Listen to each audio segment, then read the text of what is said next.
Recording in progress. So yeah, welcome to our March quarterly meeting. I'm really glad to see you all here. I think this is my first quarterly since June because of when I went on leave. So I'm just happy to be back in this space with you all. Just good morning, happy Friday. So our chair, Charlotte, is on personal leave through March. So Don Erickson, our vice chair, is currently serving as our interim chair, and then Craig Leitz, who's on our exec, is serving as our interim co-chair. So we have Don and Craig here as our two alliance leaders. And thank you so much for both of you for serving in these roles and for doing what you can to help lead the alliance. And Donna, I will pass it off to you.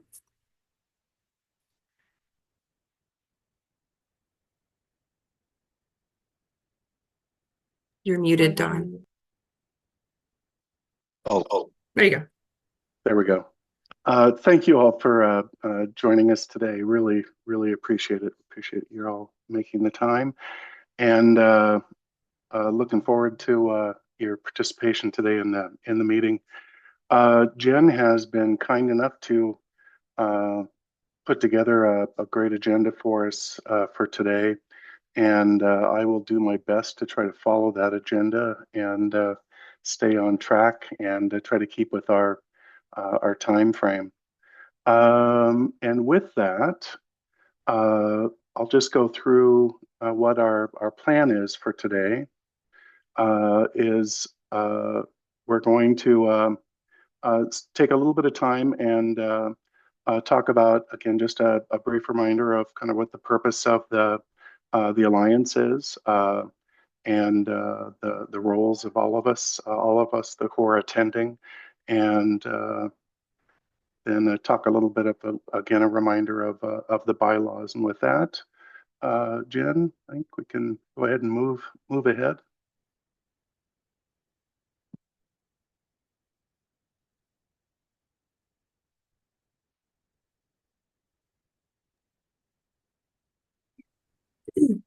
Is this the spot? This is, yeah. Yeah. So, okay, cool.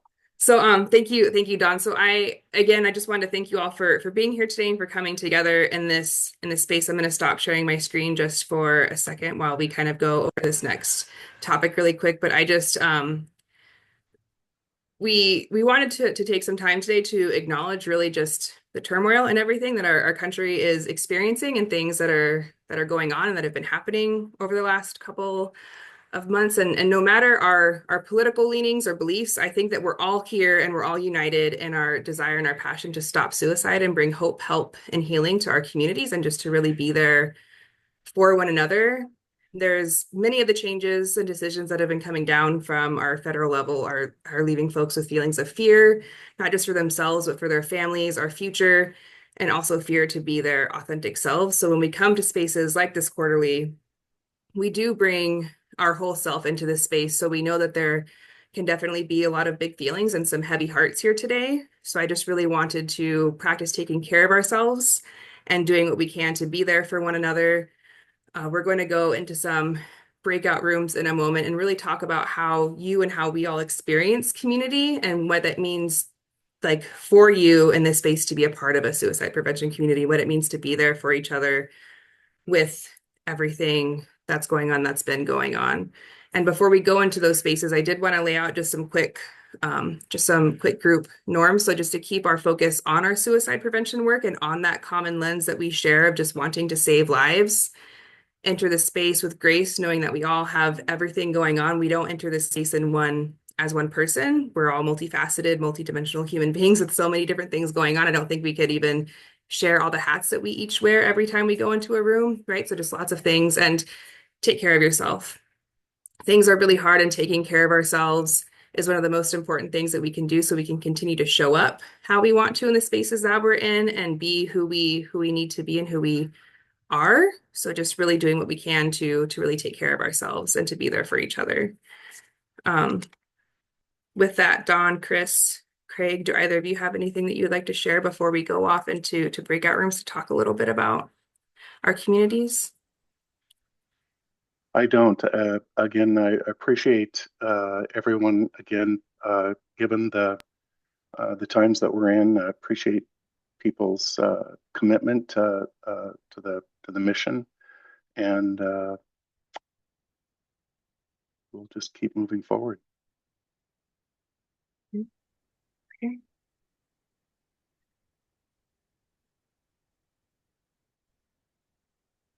So with that, we're going to be going into breakout rooms of about 5 people for a little while, for about like 10-ish minutes. And these are the things that we're hoping that you can talk about, just like using your senses. How do you experience community, and what does it mean to be a part of that suicide prevention community? So like examples, what does community feel like? Does it feel like a warm hug? Does it feel like eating a really warm, comforting bowl of soup and just like the warmth that kind of goes through you as you do that, or snuggling up with a bunch of blankets? Or does community kind of smell like when you're at the ocean and at the coast and kind of just breathing in that salt air and like feeling the sand? And like, what does community feel like using your different senses, and how do we experience that together? So I will, in just a moment, open up, thank you, Chris, our breakout room, just wanting to make sure. Yeah, okay. And I will give you all a minute warning before we come back. But yeah, just we'll see you in just a little bit.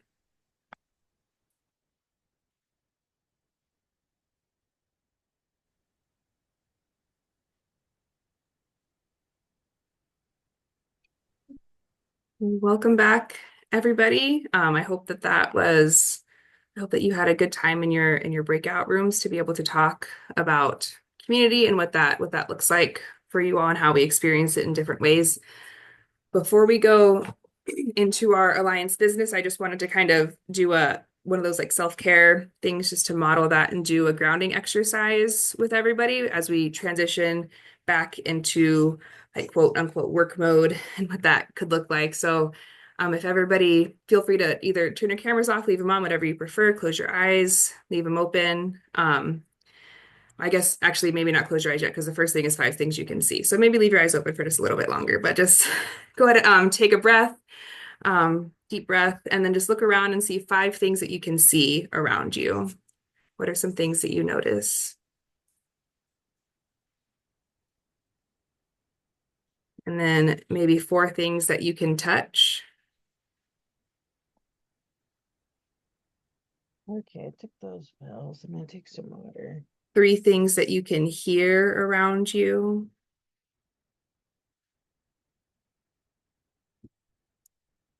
2 things that you can smell. And then maybe 1 thing that you can taste. And then just have another couple of deep breaths. And then just welcome back to our quarterly meeting space together. So Alliance Business, Dawn, is it okay if I pass it over to you? Yes, you can. I just need to find my place, Jen. No worries. Let me know if there's anything I can do to help. Yes, I'm there. We need to approve minutes from our last meeting. And so I'm hoping folks had an opportunity to review the meetings from our last meeting. And Jen, I'm under the impression that we probably do have a quorum from the view I've had. I should verify that. Yes, I believe that we do have quorum. I'm so sorry. I should have been paying. That's Yeah, okay. Yeah. That's okay. And so given that, is somebody willing to make a motion to approve the minutes from our last meeting? Yes. Kirk? Okay.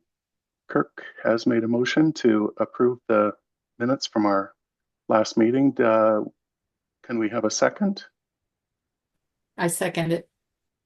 Thank you, Karen. And so let's go ahead, and if you would, in the chat, put a yay, a nay, or you can put a thumbs up or a thumbs down.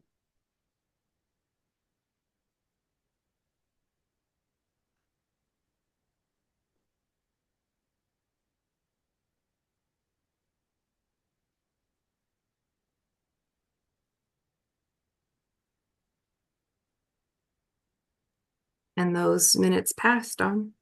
Okay, thank you very much, Jen. Okay, thank you all.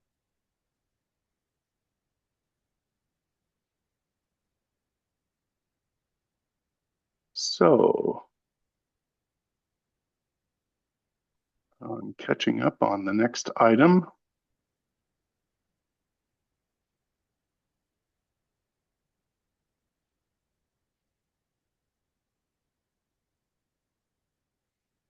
So I believe, Jen, and correct me if I'm wrong, is I believe Angela is next.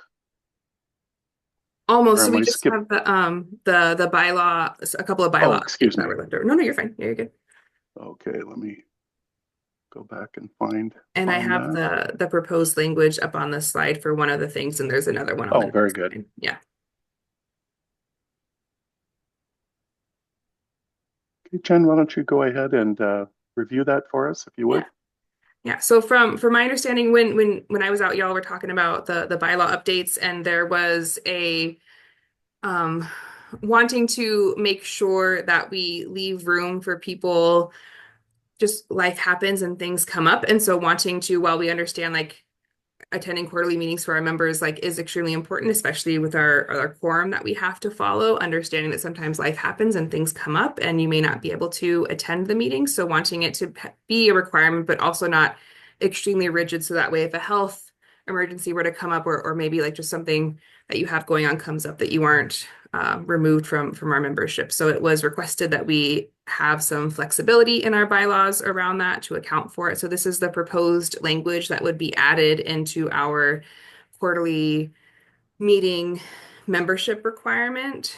So I'll read it out loud, and then we'll go to the second piece that has to be reviewed. So this one says attendance at 3 out of 4 full Alliance quarterly meetings is a requirement for members, and our goal is to have as many members as possible present at these meetings so people can provide input on Alliance business and make quorum for voting matters. If you're unable to attend 2 or more meetings, please reach out to Alliance staff either before a quarterly meeting to let them know you won't be able to attend, or after the meeting to check in about your absence. We value privacy and don't require reasons for why you couldn't attend. So you totally don't have to, it's not like a school or work thing where you have to be like, this is why, but just letting us know. So that way we know you're okay. And then also for the membership piece. So are there any thoughts, questions, comments, concerns about this specific update that would be added into our bylaws?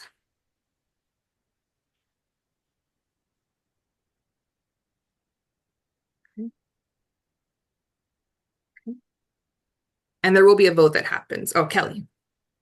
Yeah, I see people saying yay in the comments. I was wondering if we could do this by acclamation, which is where you just ask if there's any opposition, and then if there's not, then it passes.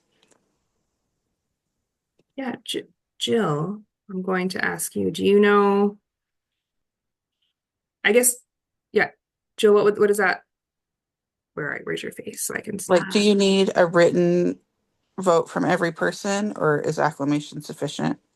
Oh, I have no idea. I think It's if in, we, it's in Robert's rules that acclamation is sufficient unless someone calls division. I'm sorry, everyone, for getting into the weeds on this, but just curious. It's helpful. It's good for future reference too. Yeah. I am not a parliamentarian, so please don't come to me for expert advice. I know enough to be dangerous. that sounds more efficient, as long as it sounds, but I don't know. So what I'm hearing you say, Kelly, is like as long as nobody says something like, oh, I don't agree with this part of it, then as long as there's no opposition and people are cool with it, that means it would pass into bylaws and you wouldn't have to take an official vote on it because of That's what's Robert's correct. rule. Yes. Okay. So Robert's rules say that whoever is chairing the meeting or leading the vote can just say, is there any opposition to this? And someone can signify their opposition by raising a hand or by saying something out loud. And they don't have to specify what that opposition is. If someone does oppose, then you call a vote and you do the yays and nays. But if no one opposes, then it's considered unanimous. And it's called a vote of acclamation. Like nobody opposes it, so we're just going to move on. I think That that's makes great sense. super efficient. Yeah. Before I do that, let me just ask one more time if there's any additional feedback that anyone has. as opposed to opposition? Okay. Not hearing any. Is there any opposition to the language in the update that's been proposed?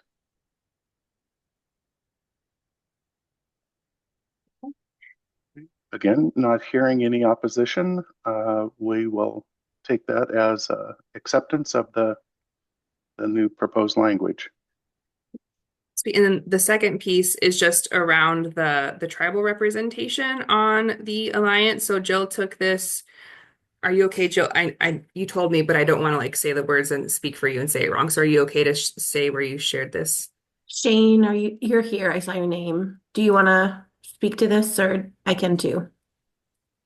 Yeah, that's fine. We took this to our tribal quarterly meeting, which is hosted by one of our 9 tribes, and we have participation from all 9 tribes: Oregon Health Authority, Oregon Youth Authority, the Northwest Portland Air Indian Health Board, NAR Northwest, Native American Rehabilitation Association. So there's a good amount of tribal leaders that attend this prevention meeting. And Jill and I were able to put this on the agenda to be able to be discussed on our suicide prevention time that we have during that meeting. And basically what we kind of talked about there was the language that we originally had. And this is kind of what we came up with from that. And I think it's a very appropriate way to kind of identify this. So basically, the position will remain available on the Alliance Subcommittee or Executive Subcommittee for a representative from any of the 9 federally recognized tribes of Oregon, or a representative that they nominate. They would mean at least one leader from each tribe that works within the field that is identified as somebody of such. So at this time, we did not like take a vote for anything like that. So I think the next steps would be approval from the committee here. And then we could probably work towards identifying a representative. So Jill, do you have anything you'd like to add to that? Just that Mikey Martinez, who's one of the tribal liaisons at OHA, offered to bring the opportunity for this nomination or position to the behavioral health directors and some other tribal leaders, because there's apparently a list already of advisory boards and things that they can choose to send a representative to or not. And so just to name it as like no pressure, but there's a spot here if you want it. And so that at least then it creates awareness that there is a position available if the 9 federally recognized tribes want to send a representative. And they might not, and that's okay too.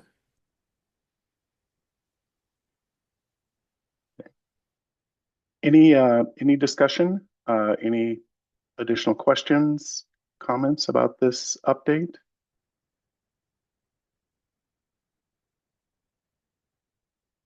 Not hearing any. Is there any opposition to the updated language?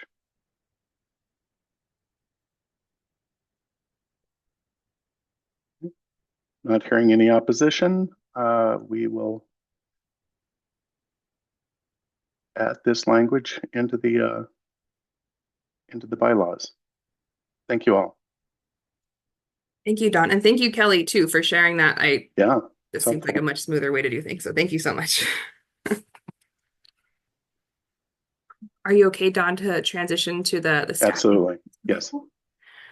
Awesome. So as you all know, Annette has transitioned to Oregon Family Support Network to take on a new role and to do some amazing things in that place. And so our staffing for the Alliance has shifted just a little bit. So Chris Bifulco and Lucina Armstrong-Michaud are now part of our team here. Lucina and Chris were already doing stuff with the Alliance, but now they're going to be more interwoven into the Alliance's work. So I thought that it would be really helpful and important for you all to be able to put a face to a name, just in case you haven't seen them or spoken to them yet, and then they can share a little bit about who they are and what that role will look like. So I'm going to stop sharing just so that way you can see their faces. And I'm going to, Chris, do you want to go first? Sure. Good morning, everybody. It's so great to see everyone here. My name is Chris Bifulco. I use she and they pronouns. I'm now half-time staff on the Alliance. I know a lot of you from my other work doing suicide postvention trainings, technical assistance, and those sort of things. And so now my time will be split half with the postvention technical assistance and trainings and half on the Alliance. I'm also primarily staffing the Data and Evaluation Subcommittee, the executive subcommittee, and also supporting the LGBT affinity group that has a relationship with our equity subcommittee to the Alliance. So really happy to be able to support the group in that way. And I will put my direct contact information in the chat for anybody who might need it. Lucina, would you like to go? Yeah. Good morning, everyone. I'm Lucina Armstrong Michaud. She, her pronouns. I've been involved with the Alliance for several years now. Also involved with the schools committee for some time, and then took a little break. My position at AOCMHP is morphing over the next few months, but come July, I will be dedicating a significant chunk of my work to supporting the Alliance, specifically staffing the schools committee and the equity committee. I also help facilitate the walk group, which is related. And I'm excited to be here. I'll put my information in the chat as well. And I look forward to working with this incredible group of humans doing such important work. So thank you both so much. And I'm really excited to be able to continue moving stuff with the Alliance forward with these two. I think that we've already been talking about some really amazing things that we want to do to kind of just to continue this work. So I'm excited to be working more closely with Chris and Lucina. And Chris is I apologize if you said this, Chris. Chris is also serving as my supervisor now too. So it's cool to be able to work with Chris in that way.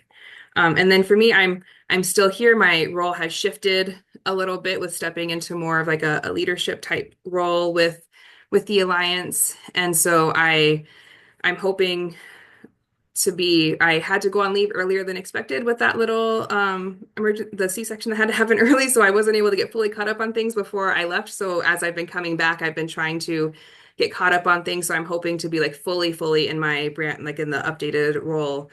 Like I'm like 95% there. So just to be able to be caught up on current things, so that way I can be more present and respond in a much more efficient way to folks when they reach out. So I'm again glad to be back and glad to be working with everybody, and I will pull my show back. And we're all here to answer questions. If anybody has any, if there's any support that you need, please do reach out to us. We will do what we can to help. Laura Rose. I'm just curious.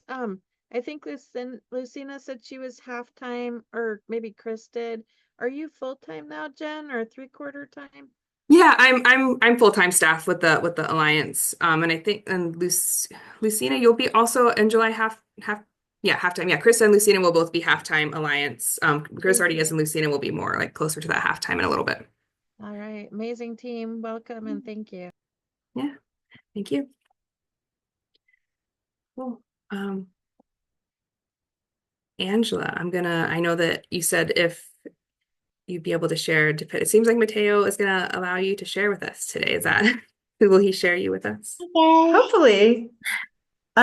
So Advocacy Day was very different this year than in past years.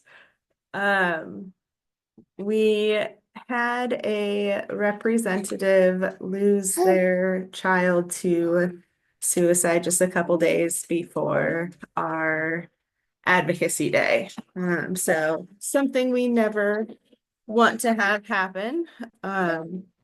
That's why we do this work. It made it so that our governor attended our event, which was awesome. We got more on their radar. The governor's office actually took our legislative packet, so they are aware of all of our legislative priorities now, which is kind of awesome because we didn't know if they were going to pay attention to what we were doing. But they are, and they did, and I've actually gotten some follow-up questions on our legislative priorities. So they are looking at it. I don't know if that will mean anything, because they have a lot of stuff that they're juggling with the political climate at a national level and trying to figure out what that means at a state level. But the reception of what we were advocating for was received very differently this year. We had legislators who don't normally listen to us. They schedule appointments just so they can say that they schedule appointments. They were putting on our bracelets. They were listening to our advocates. Meetings that were scheduled for 15 minutes, most of them lasted over a half hour. All of our feedback was excellent. I have gotten probably 3 times as many emails back from legislative offices than what I've gotten in all of our advocacy days in the past. So our legislators are paying attention this year, which is, like I say, a very, very different thing than what we've had in the past. And it is because of that loss that happened. And it is from one of the legislators that lives in a district that is neighboring to mine. So I have met with that legislator and school district that kiddo attended, got resources, and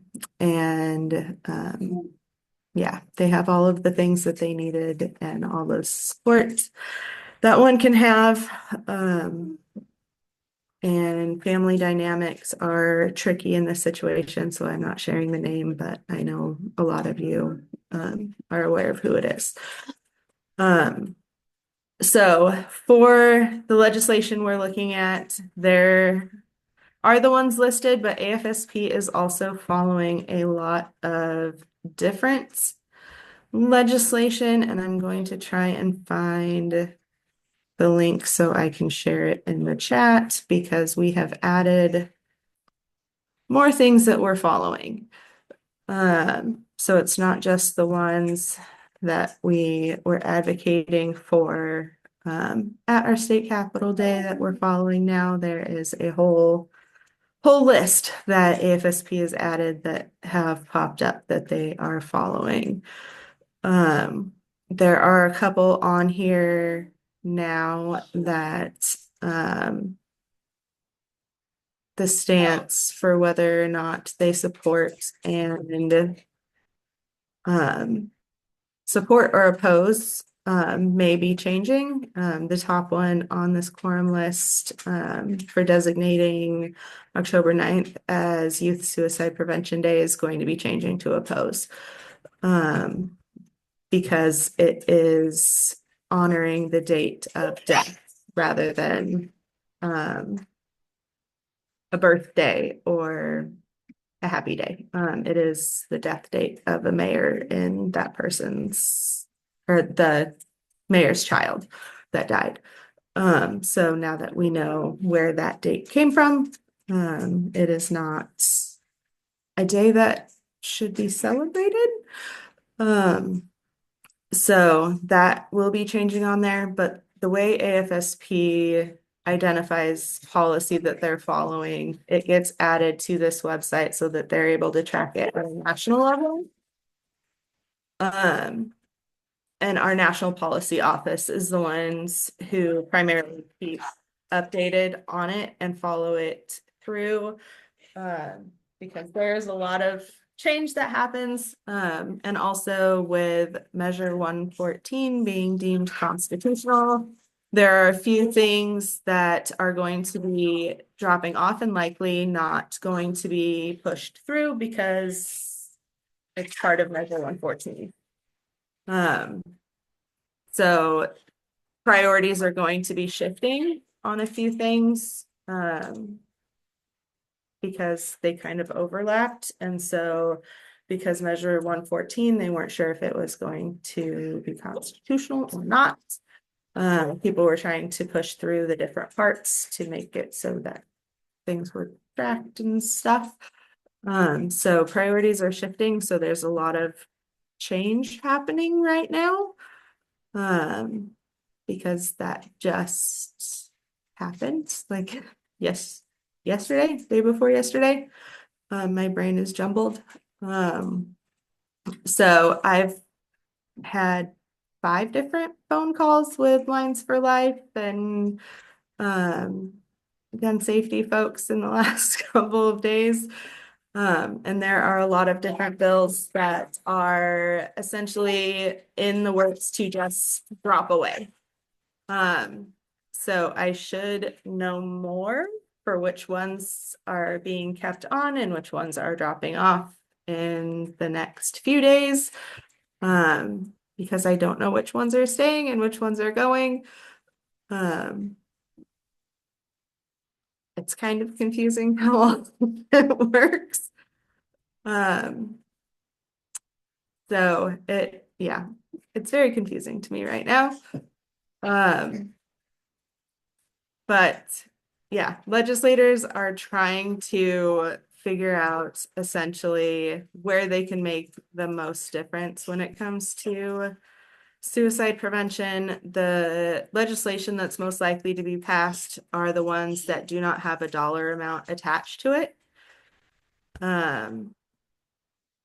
Because they are more focused on if federal funding completely drops away, they have to shift money to cover where that federal funding went. So they don't want to pass anything that will have any new money attached to it. So they basically said, if there's dollars attached, we're not even going to look at it. But if there's no money attached to it, we'll look at it. Because of what's going on at a federal level. And because of that chaos, it's hard to tell but what is going to happen. And with that political climate, it's very hard to cover the basics and know what to do at a basic level. And there's a lot of fear in covering the basics. And so trying to add anything new is going to be very hard. Because they are trying to make sure that they have their safety nets in place to keep basic supports in place. And having extra legislation in place to help support those basic safety nets. So those are the pieces of legislation that are getting pushed through. He's yelling at the dog right now. So the legislation that we're seeing get passed has a lot of stuff that helps with suicide prevention stuff at a broader level. So helping with housing, helping with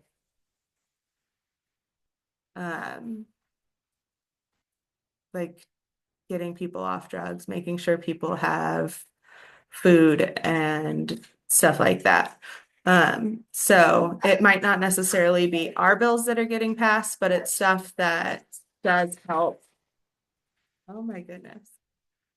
Stuff that does help with suicide prevention. So I know the focus was supposed to be our legislation for what we were advocating for State Capitol Day, but also politics or chaos, and I don't want it to seem super negative, because stuff is happening and it is suicide prevention to be able to provide those basic needs. And that stuff is being passed, and those supports are being pushed through to help. I don't even want to say guarantee, to help be supported. So if funding is cut, those extra safeguards are in place to help as much as they can help, to provide those resources to people as much as they can. So that's the stuff that they're working on. That's where the priorities are. But they are looking at our bills, the lethal means stuff. As far as education goes, we know is a long shot, but there is conversation. We are finding out which legislators are in support of it. And so even if it makes it nowhere this year, we know which legislators we're going to be able to work with in future legislative sessions to build on, to hopefully pass it in the future.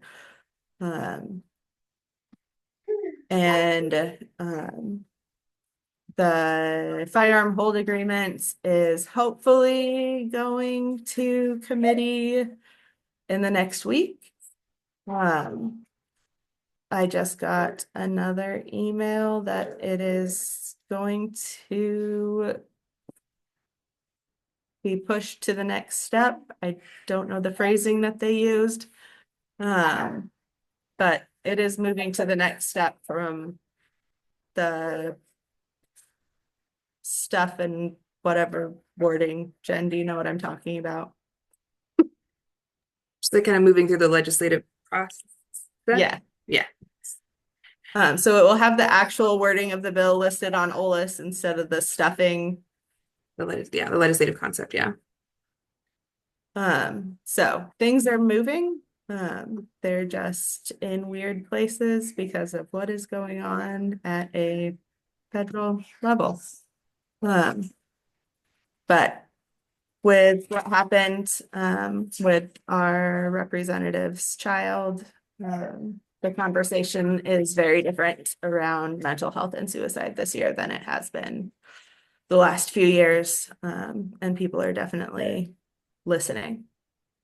So I hate saying that's a win because a kiddo was lost, but conversation is happening, so it's kind of a win. Laura Rose. Hey, thank you for your presentation, Angela, and all this hard work and the advocacy day you had this year. Wow, that's a lot. I have a couple, hopefully short questions. I thought I heard mention of a mayor having lost a child to suicide, but then I heard about mention of a legislator losing a child to suicide. Did two happen? Are they connected or are they separate? So they're separate. So there is a bill that is to make October 9th to recognize it as Youth Suicide Prevention Day. And that October 9th date is the death date of a mayor's child, from Rep. Elmer's district, which is separate from the representative's child that was just lost. Okay, thanks for the clarification. And then secondly, so I see the message in the chat about March 21st. Usually a bill has to have the action on it. I'm not sure if I missed or just, do you know if any of these bills are expected to progress or are they already all done having public hearings? Rep Tran is really, really, really pushing for that firearm hold agreement, and she is the chair of her committee that the bill is being introduced through. So we are hopeful that that one is going to make it somewhere. Okay. Dawn? I think Kelly, did you have your hand up? I think before I did. Oh, yeah, I just wanted to point out for folks that that House Bill 3643, the one about the Suicide Awareness Day, has its hearing on the 17th of this month, which is just in a few days. And it is extremely helpful if people submit testimony on a bill in advance. If you can't, though, the testimony submission form stays open for 48 hours from the start of the hearing time. So you could submit up to 48 hours after the hearing has started on the 17th. I would also say that personal stories without too much detail, like you don't want to, they become a matter of public record. So you don't want to like have anything in the public record that um, is like too personal or private, but being able to tell the story about why this is so important, it would be extremely helpful. And I know for the 40 or so of us in this room that that's something that we can talk about. Also, if anyone needs help with like a template or anything like that, I have those that I can share, and I will make sure that our staff has a copy of those that we could share out with folks to use just to make it easy. There's some formatting stuff that the legislators like to see at the top, so they have all the information if they want to contact you again.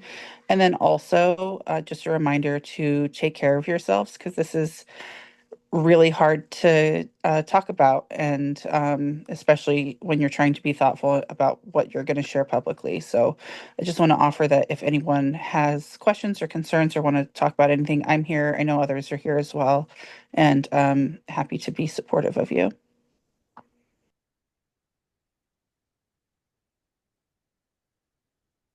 Thank you, Kelly. Dawn?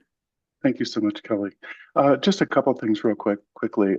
I had an opportunity to testify again on Bill 2538 earlier this week on behalf of the foundation, Suicide Foundation, and I'll get that testimony to you, Angela, or up on the site. I had reason to feel optimistic about that moving forward, by the way, and that's the physician education bill. And so I'm going to be watching that very, very closely because, of course, our workforce committee has a strong interest in that one as well. But I wanted to go back just quickly and once again thank Angela. When we learned about the death of the legislator's child, Angela was able to rally all of us very quickly, and in subsequent meetings with the legislators, we were able to offer genuine support to the legislators and to qualify our statements by talking about how difficult this was, and that maybe this isn't something that people were prepared to discuss today because of the sensitivity.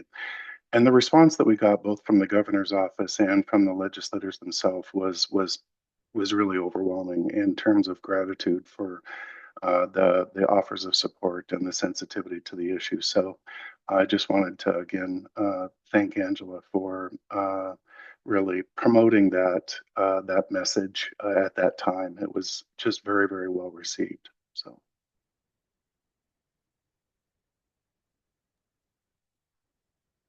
Thank you, Dawn. Yeah, I agree being there this year for when like speaking with legislators, just like Dawn and Angela said, the rooms were you could were much like there was a lot more quietness, I feel like, and like just a lot of room for them to listen and to hear. And there's always, not always, with the meetings that I've had in the past, there's typically a lot of like they're able to receive things in here, and there's typically tiers, but this time it was just a very, very different feel there. It was very different. And so I think that, like Angela said, people were a lot more receptive to hearing. And I hope that we're able to just move some of this stuff forward. And hopefully, I think suicide impacts, we never know the full impact that a death by suicide has, right? Like it just, the ripple effect is massive. And hopefully this experience that folks are going through can be used in a way to promote a lasting, like positive change moving forwards to again, like do what we can to prevent future deaths. So, yes. So thank you all so much for those who were able to attend and be there and to speak with our legislators. And thank you so much, Angela, for being our liaison between Alliance and AFSP, American Foundation for Suicide Prevention, with this stuff, and for just serving as that connector point. Thank you so much. Any other thoughts or questions on specific legislation before we move forward to just a couple of documents to look at? Okay. So as you all know, last year, the Alliance underwent some changes after receiving some guidance from DOJ, Department of Justice, about what the boundaries and the lines that the Alliance is supposed to be within based on our statutory requirements as an official advisory board group to the Oregon Health Authority. So with everything that's been going on, especially with the new legislation, like the long session happening, our role that the Alliance as a whole can take has shifted and what that looks like. So we have some guiding documents that will be shared out with folks, and I'm also going to try and put them in the chat. I'll see, hopefully they're not too big to go into the chat, so that way you can, and then I'll also review it. But the first one that I'm going to be putting in the chat, yes, Michelle, I can totally keep you updated with as we hear more about the firearm hold bill. So this first document that's in the chat is our guide to legislative engagement. So the PDF has loaded there. I will also share it on my screen just to point out a few specific things. Zoom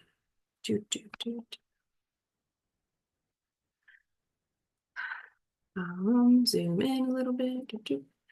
So I'm going to not quickly scroll because I know that can be dizzying and annoying to look at, but I'm just going to slowly scroll till we get down to the point that I want to focus on. But this document just goes over what we've been able to do before, what we're able to do moving forward, what it means for our advocacy efforts, and also how we can engage with the legislative process now. So it goes over staff members, and then also, so Alliance members and affiliates, y'all are still able to submit testimony, verbal, written, whatever that looks like, talk with folks about things.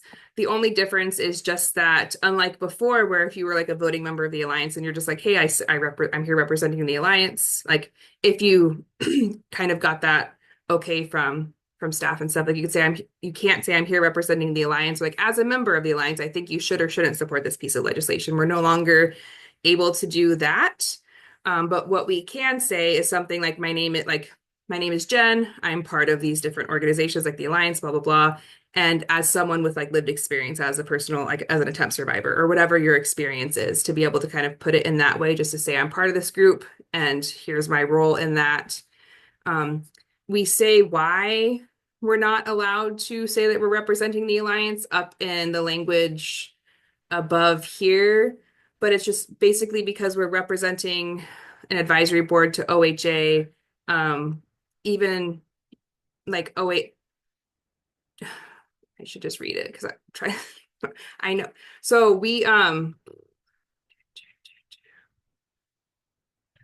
we're a representative of OHA, so we can't engage in that direct stuff. Instead, we have to just advise OHA itself, like our group, on our policy priorities and recommendations and what that looks like. And to do that, Jill, do you have anything that you would like to add to that before I kind of show this other graph, because my brain is not working all of a sudden? I think this is super helpful about like what words to use in introducing yourself. And then as long as you've identified yourself correctly, you can testify or submit testimony in any way that you as a personal human want to. Yeah. And this also just says the different roles, like who can and what we can and can't do on there. And so that is this document, just really that guiding piece. Does anybody have any questions about this overall document? Again, it will be shared out and we'll put it on our website and it will go out with the meeting minutes and materials. But any thoughts or questions that folks have about this specific document? Jen, let me just add, Yes. the intention of the document is to empower you all to continue to advocate, not to like, this is what you cannot do. So just knowing that, if it doesn't land that way, please let Jen know. But that was the intention, is to create the pathway for being able to continue advocacy, with the new rules. Thank you so much, Jill. Yeah, this is definitely because we've received just different questions on like, will the Alliance be able to support this and can we move this forward and what's the Alliance's stance on this? And so while, just like Jill said, while our role has shifted, the exact things that we were able to do before has just changed a bit. We can still move things forward. We can still do the advocacy work. Y'all are still able to do things and share your stories and what's important to you and what you think should and shouldn't be done. And it just will have like a little bit of a different look. But yeah, we still hope to be able to encourage you. And if anybody has any questions, like Kelly had said earlier, just about testimony and submitting that and what that could look like, Kelly has offered out their email, but I'm also here to serve as a support if you would like to as well, if you would like that. The second document that I wanted to go over with folks is also in the chat. And this is just a timeline. It's going to look potentially a little bit overwhelming, but we're hoping to be able to follow this moving forward, acknowledging that already as of today, we are behind because it is March and things weren't done in January, February. However, the hope is that we can use this path moving forwards. That way, when the next upcoming long session happens, we have a footpath for what we want to follow and what that can look like. And so this is the timeline that we will be following. And this will also go out to folks with the meeting materials and minutes and will be on our website as well. But this just basically sets us up to be able to submit things to our recommendations to Oregon Health Authority September, October. So like, for example, this year, we are aiming to get our recommendations over to Jill September and October for the 2027 long session. So we're going to be working on getting those from our subcommittees in the upcoming months and getting them to our executive and then voting on them during our June quarterly meeting to see what the full Alliance is okay with recommending, what we want to do as a group. And then so that way I can finalize those and get those off to Jill for the deadline in September, October. Any overall questions about our timeline at all? Acknowledging that it's a lot to look at if you weren't able to see it beforehand. Adding to the table that this is for one direction of feedback from you all to OHA, and that the intention is that we would continue to work together on things. And so if there's OHA originated legislative concepts or policy options packages, that we would bring them to you all also to review and give feedback on. For example, there's some, it looks like there might be usefulness in a legislative concept around the post-vention legislation, specifically like community colleges aren't listed in the legislation, and that's caused some hiccups over the last year. And so that might be on the list of things that Shanda, Roger, and I will try to move forward in-house as well. And this also too is just the timeline around like policy recommendations, not YSIPP. The YSIPP stuff is a different timeline too. So if there was any anxiety that came up around our YSIPP recommendation process, that's different. So 2 separate lines to follow. Okay. So again, these will go out, and if you have questions after today, you can still bring them forward and ask them. This is not like I'm not shutting the book on the conversation, but just if anything comes up that you have any questions, comments, or concerns about, please let me know. And part of this process too is to also review our like partner, well, kind of like sort of our partner agency policy agendas like AFSPs or Basic Rights Oregon and Lines for Life and just those other ones. So if you have something that you think is really important, you can still totally send it our way, and we can talk with OHA about like a recommendation or what we think around that as well.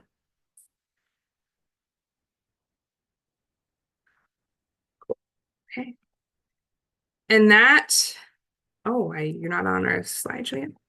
And that's our first half of our meeting. So it's currently 10:44. And so I have us coming back at 10:55 for Jill to lead us in some YSIPP things. So feel free, please take a break. We'll come back at 10:55 and I'll see you all then.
Welcome back, everybody. It's 55, so go ahead and just take your time with coming back if you're okay with letting me know that you're here. You don't have to turn your camera on if you don't want to. I totally understand those days, but just letting us know that you're back, and then we'll go ahead and get started with some information from Jill about our updated plan. Thank you all so much for doing that. I appreciate it. I just never know if I'm like talking into the void or if like there's actual humans behind things, so it's helpful to know.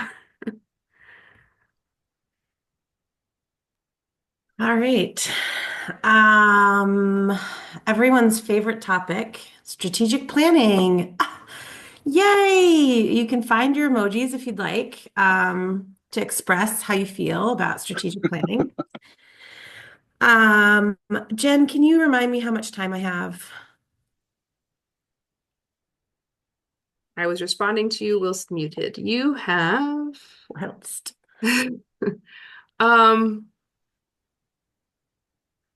at least like 40-ish minutes. Does that feel good? Oh yeah. Yeah. Might not need that much time. But now that I said it, I've ruined it. So yeah. Whatever you need. All right. For those of you who don't know me, my name is Jill Baker. I use she, her pronouns. I work alongside Shanda and Roger in the Children Behavioral Health unit at OHA. And alongside, I think I actually, here, look at that. Alongside Deb and Megan and Taylor on the overall OHA suicide prevention team. So I write and update and monitor the youth suicide prevention plan, and that's my role. So I'm inviting us to take a really big, deep breath. And if you're a person who hears that invitation and ignores it, potentially try not to ignore that. Maybe take the biggest breath you've taken today. And I will too, and potentially take as much air into your lungs as you can, and then take an extra sip at the top. See how that feels. And then maybe the next time, take a big deep breath in, as much air as you can take into your lungs, take a little sip at the top, and then make a sound as you let it out. See how that feels. All right. Here's the team. My goal today is to talk you through kind of where we have been and where we are going as it relates to the Youth Suicide Intervention and Prevention Plan for the next 5-year iteration, which will cover the years 2026 through 2030. I'm still in the market for a catchy name for it. Like, wouldn't it be fun to have like the YSIPP 2630 and then insert name, insert good name there. My brain has come up with nothing so far. So this iteration of the plan update has been special because it has involved work with Dr. Joyce Chu and Chris Weaver, Brandon Hofline, and some others around cultural infusion and how the big idea about what if we developed our next 5-year plan within a completely culturally infused, start to finish prevention, intervention, postvention plan. And so that it wasn't piecemeal, but that it was seeped in what we know from the learning that we did in the summer and fall with Dr. Joyce Chu around cultural risk and protective factors in suicide prevention, attending to cultural leaders, cultural brokers, different pathways for getting help. So not just go to the emergency department as the pathway for accessing resources or help. And so what could that look like? So here's the map of kind of where we've been last summer and this fall, and then the last webinar happened in January, so it eked into winter a bit too. But we collectively, so the OHA suicide prevention team and many of our contractors, many of you all as the Oregon Alliance to Prevent Suicide, attended webinars, took classes, Be Sensitive, Be Brave, Suicide Prevention 201 and 202, and experienced some time with Dr. Joyce Chu in consultation around what would it look like to start thinking about cultural infusion for our system. So we wanted to start with equipping first to make sure that we all had kind of a base level of understanding about what we're talking about when it comes to cultural infusion. And that's still something that we're working on as we go about, like, we can use all of these shiny words, but what do they mean in practice? In the fall and in the winter, the OHA suicide prevention team began looking at the Oregon suicide prevention framework. Shanda, Roger, Megan, Deb, somebody, will you put the link to the framework in the chat? Just the one we have now. So we took the Oregon suicide prevention framework model and asked ourselves, what would it look like to culturally infuse the framework itself? That work continues. We took a first pass at it. I'm going to show you here in a minute kind of the progression. We took a first pass at it.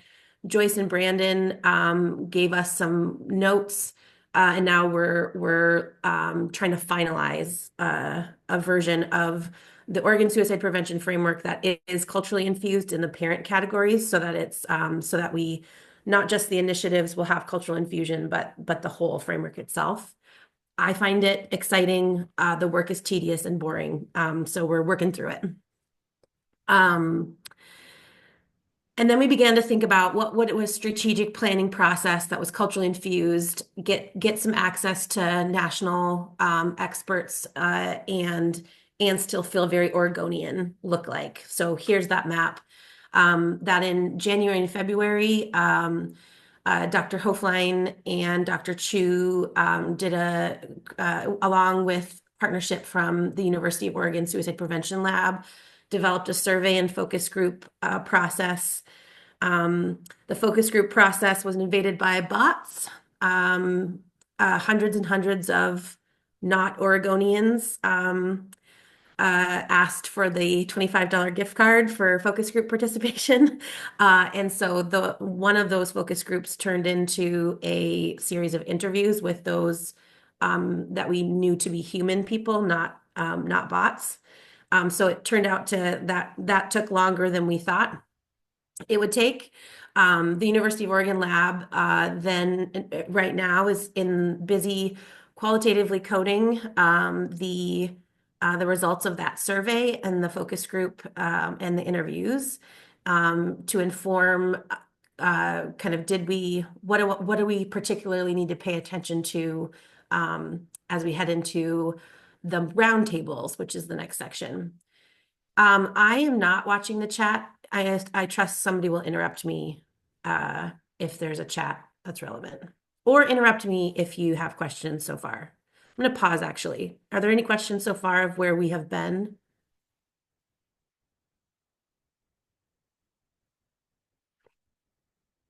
Hearing none. Did I sound like Dawn Erickson? Hearing none, I'll move forward. So in these next 3 months, we have set a schedule with Dr. Chu around roundtable consultation. So the plan is that key program and initiative leaders, so like Big River coordinators are one group of those. Postvention response leaders are another one of those.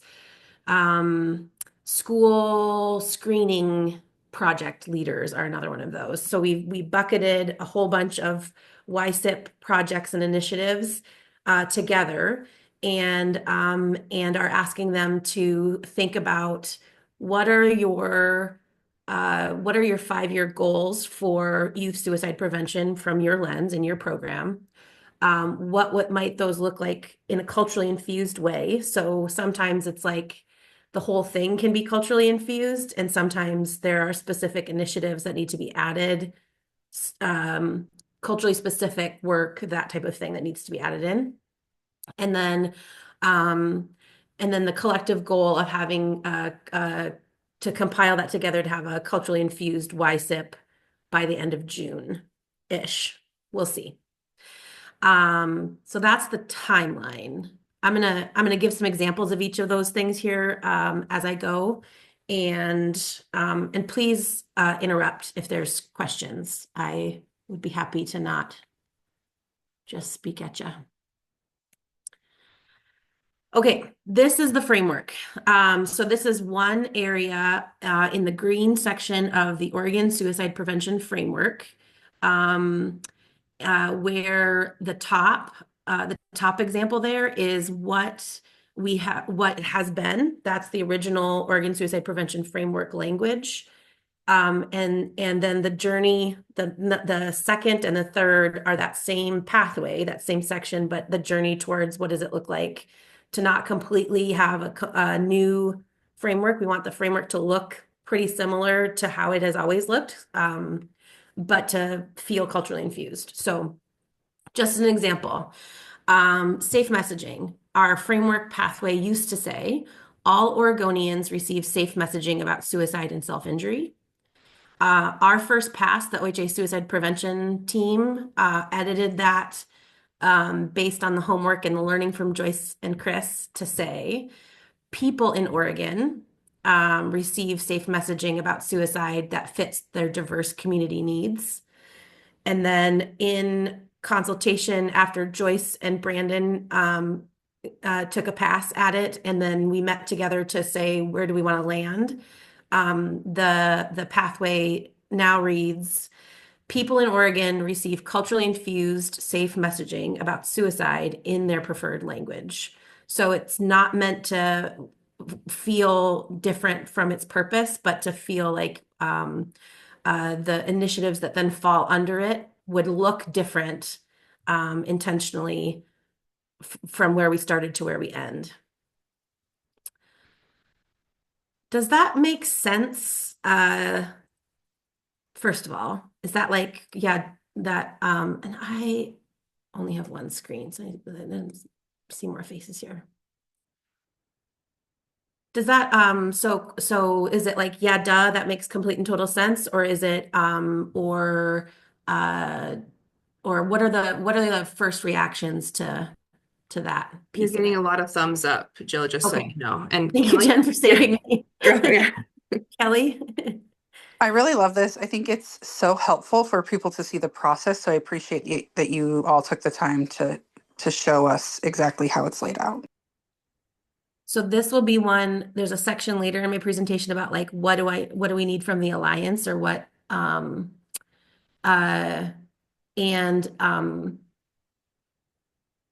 oh, I just did something that there we go.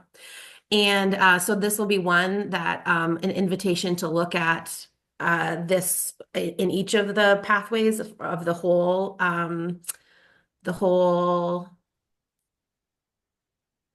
I'm sorry, I have to stop sharing and reshare because I messed something up and now I can't see anything, and I'm feeling like an elder millennial in this moment. Okay, there we go. So one of the things that I will ask of you all in the how does the Alliance weigh into this process is to look through each of these categories and give some feedback. So the one reason I wanted to have that last one in this slide deck is because the ebb and flow of like just so many words and trying to be succinct, like the first pass at that third one for culturally infused had many, many, many words, too many words. So that has been some of the dance as well. Hey, Jill, Mhm. I'm sorry, I can't figure out how to raise my hand for some reason right now. This is Karen. I like the simplicity of it. I'm just wondering about whether you had this conversation about like how inclusive preferred languages is. Just because I'm also wondering, does it also include wording, their preferred wording? Like words, like terms about suicide, you mean? Or Yeah, like because I was noticing how you cut out like self-injury and stuff, and I'm like, there's certain cultural things that ways of saying things that isn't just about like the official language spoken by that community, but it's also about wording. That's interesting. Yeah. That didn't, I think that came up more in culturally infused or culturally the like risk and protective factors. So that conversation maybe came up a bit more So there. yeah, so culturally infused covers that. Yeah. Okay. The other thing that you'll see when the document comes out, which the goal is to try to have a final draft for folks to look at. So it's not published, but the working draft, because we want to get feedback from folks before we go through the publication process. One of the sections is definitions, and so that has been some of the like the wordsmithing of where do we need to specify what we mean here versus if we use this word, you can go back to the definition and know it encompasses these things. So we'll see how that lands too. It might we tried, but we'll see if it's what you all think when you see it.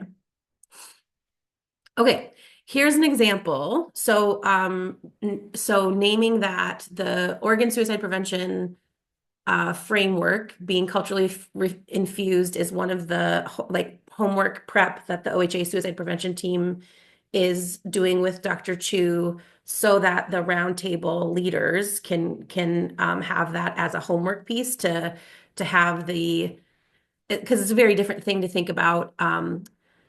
All Oregonians receive safe messages about suicide and self-injury. What are the things that I need to do to get better at that in the next 5 years? That list becomes very different when your parent prompt is people in Oregon receive culturally infused safe messaging about suicide in their preferred languages. Like I can think of 17 things that I would put on the list differently from the base one to the culturally infused one. So, so part of the work has been trying to prep some of those YSIPP initiative leaders in what do we want to see in a 5-year plan, and then as homework, and then giving them the culturally infused framework to see how that changes the base set of initiatives. So these are just some, I just pulled, copy and pasted. So don't, if you are a Big River coordinator looking at this list and the thing that you put on isn't on here, or the thing that you put on is on here, just know that I just pulled a few over. There's not any intention about which ones I chose and which ones I did not choose. But naming that, for example, all of the Big River coordinators met together and brainstormed kind of a first pass at what do we want to say is true about the Big River collective in 5 years from now.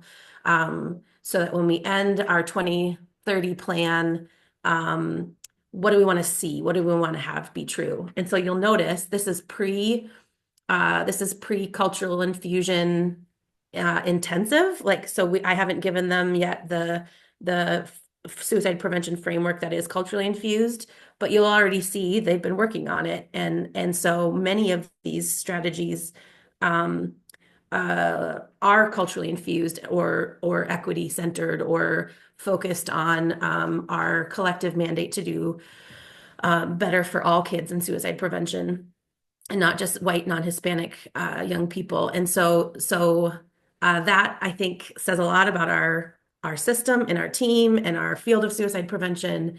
And I feel excited to give that different parent prompt, like I showed you on the last slide, to see how it changes these initiatives even more. So here are some of the ideas that that the Big River coordinators kind of put on a collective table in prep for their roundtables with Joyce, and then naming that their roundtables with Joyce will happen in April, May, and June, so that they have 3 months of time to kind of work on it. So this is just meant to be an example of how, so this sort of prep has happened with the OHA suicide prevention team, I went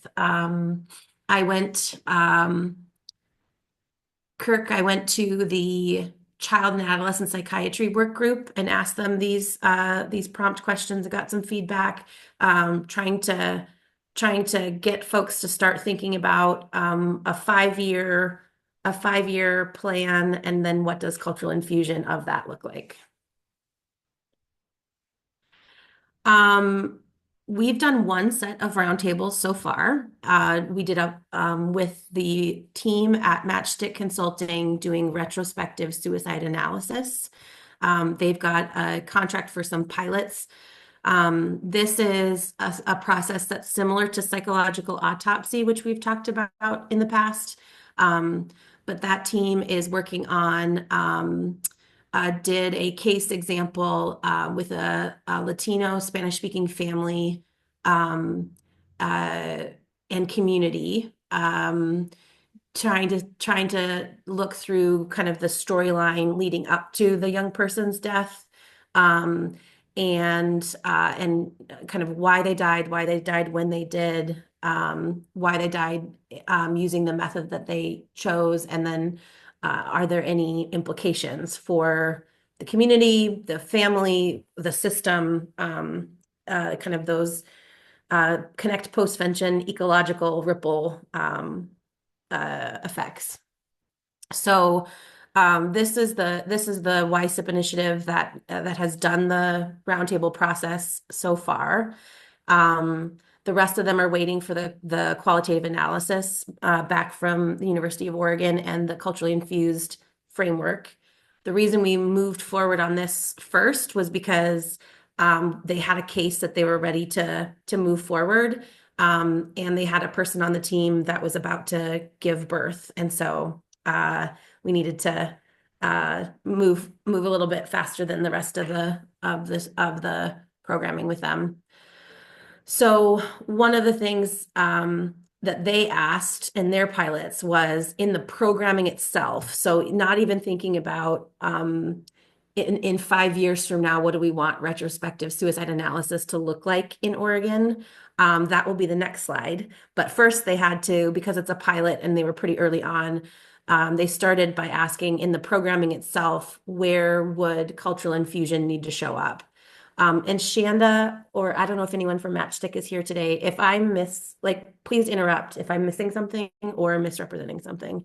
Um, uh, and then the blue boxes on the right, those 6 smaller boxes show how it showed up. So interviews in preferred languages, materials in preferred languages. They talked about prioritizing cases because it's a pretty intense process, both in time and energy and resources. And so thinking about in Oregon, our mandate, given that the reduction in youth suicide has been for white non-Hispanic youth, prioritizing cases that might have a particular cultural impact or cultural learning. They included a cultural assessment in their analysis. So Dr. Chu's the MICS, so it's like the idioms of distress and the pieces that show up in cultural science. They put those lenses in their analysis, and so it shows up that for this particular case, for example, being in a collective culture, like family and lots of extended family were always around, and this young person felt lonely even in the midst of that collectivity. And so that was particularly striking in the analysis to say the feeling lonely in a collectivist culture might have more implications for suicide than in an individualistic culture. They talked about potentially having the interviews done by people from a trusted cultural group. This is the word that Joyce and Chris like to use, the cultural brokers, to say like who is the trusted community leader or person in that community that might be the broker to services. And then kind of going away from the American Association of Suicidology's methods of psychological autopsy. They don't give any input back to the family about what they learned.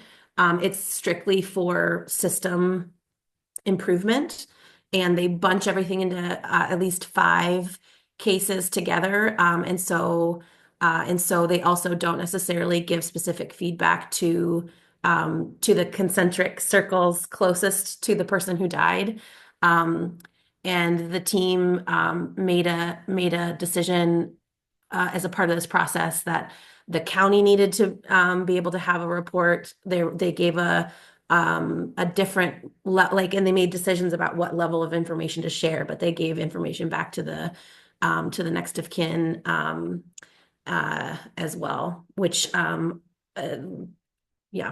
a part of this cultural infusion process that they went through.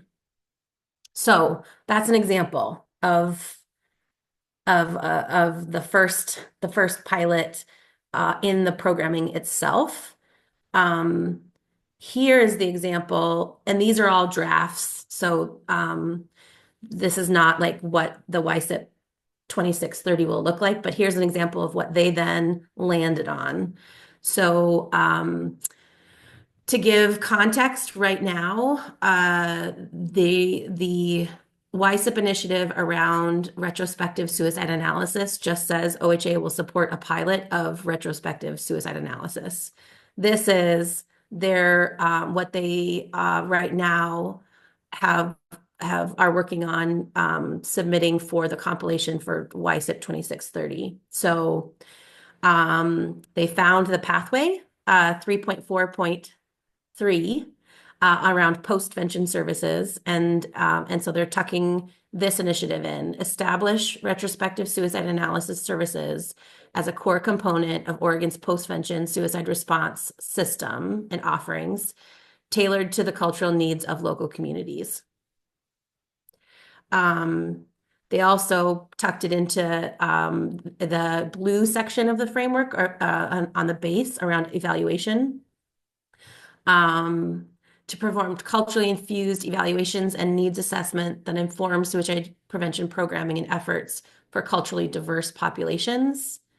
And then they added it to the centering lens of equity on develop a process by which RSA would be able to reach, engage, and facilitate healing for cultural communities where historical mistrust and trauma with systems have been a barrier, may serve as barriers to collaboration. So that's an example of what I'm hoping we will have lots of examples of at the end of June. Things like this to tuck into a culturally infused framework. What, somebody give me a response or a question.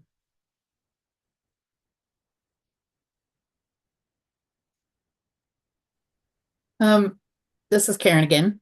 I think this looks really great. And one thing that is jumping out at me, and again, this is possibly occurring in those conversations, but I was thinking about it when you're talking about who you're going to share results out with, is somehow to be sure that there's a attention to this concept of just culture, which is part of Zero Suicide, where you're looking at system failures and you're not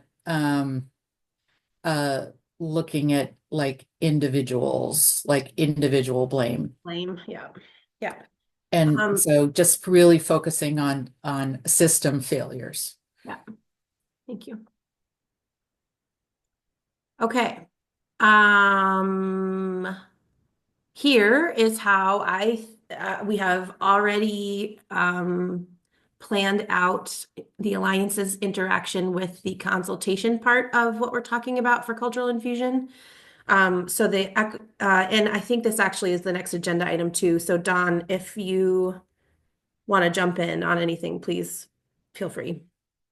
The executive subcommittee has a planning session on April 17th.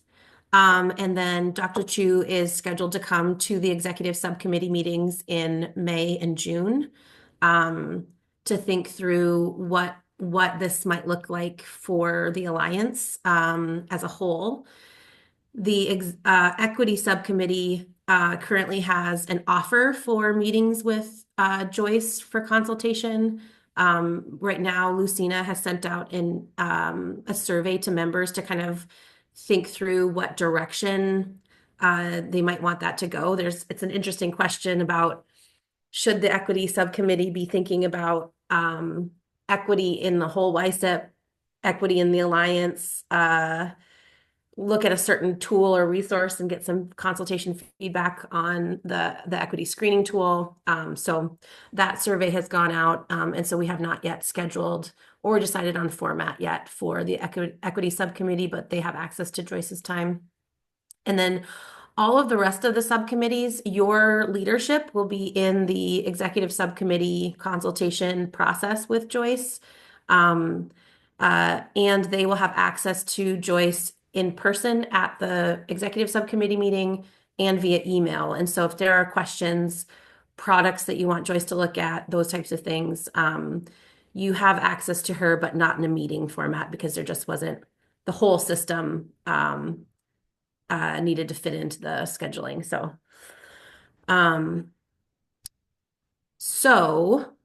Here are some specific things that I am asking from you all as the Alliance. I'm asking chairs to put a YSIPP 2630 update on all of your agendas in April, May, and June.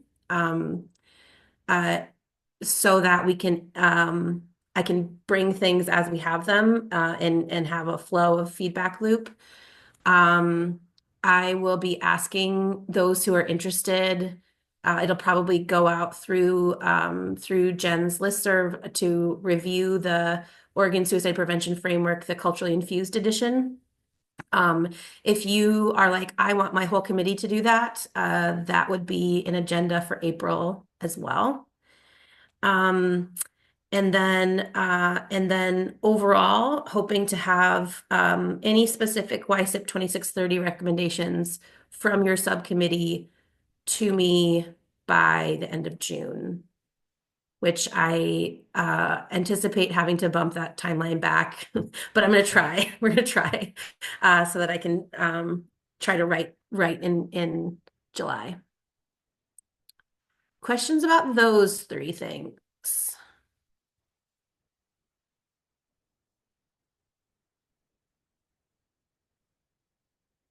Okay. If it is helpful, these are the question frames that I have been using because they work in my brain. If they are not useful, there's no pressure.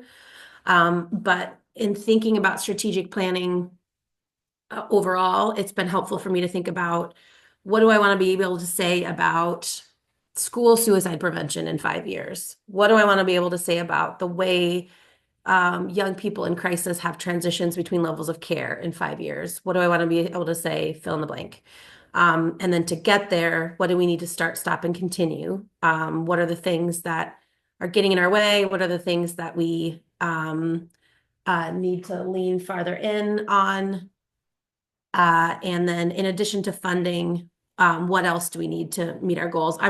We know that we're 50% funded. The YSIPP has 50% of the funding it needs. The ASIP far less than that. And so funding is on the list of what we need. But are there other things and that might help inform the policy pieces too, because it could be in order to get that done, we need a legislative concept. We need a new piece of legislation that requires X, Y, and Z or whatever.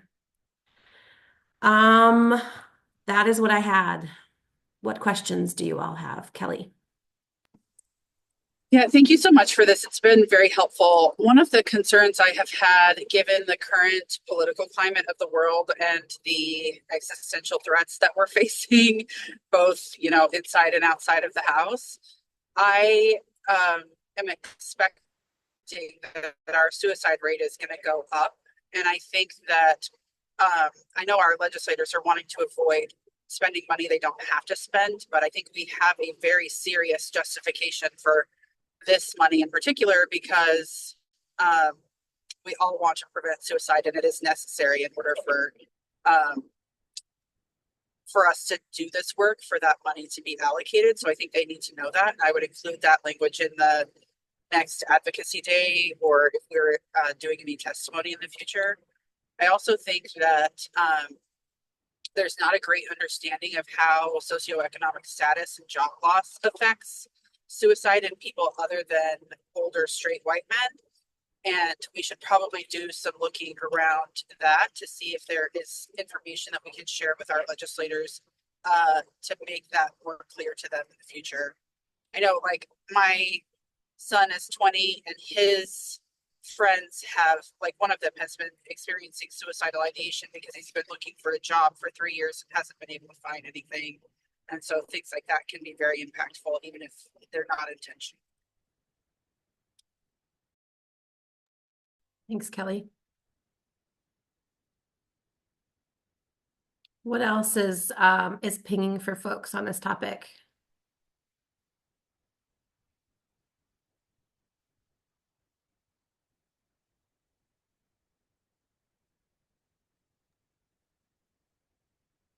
I would just echo, I think, what we're seeing in some other folks express in the chat, Jill, that the format that you presented, of a way of being able to do some strategic planning over the coming year looks really helpful. Of evaluating what we want to start, stop, and I like that format personally. One thing I have not yet figured out, but is on my list of goals and has been since the beginning, is to try to figure out a way to have it be more digestible also, because the framework and the YSIPP, it's all just like, it's so much. And it's all good. And if it's too much, people's eyes glaze over and you can't quite coalesce around it anyway. And so Joyce is thinking about it too. Just trying to think about capturing all the good and the collective impact without and be concise. It's we've erred on the side of too much, and so it might that might also come into play.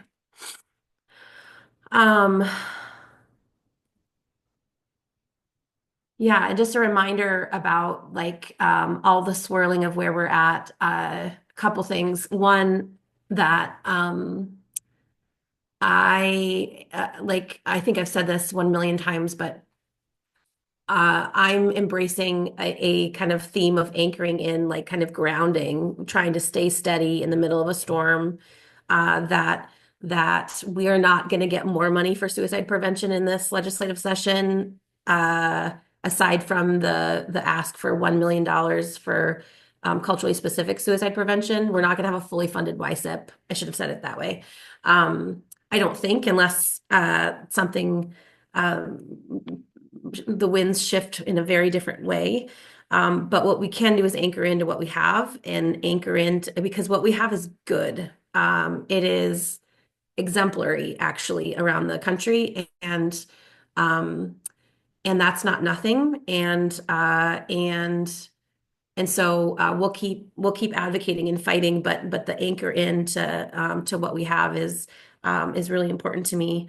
And then the other two things I'll say is that as sort of the lights of brightness of equity, diversity, and inclusion are being kind of shut off federally, that our state continues to push back. Our state continues to maintain the verbiage of we are clear-eyed in our goal for eliminating health inequities. We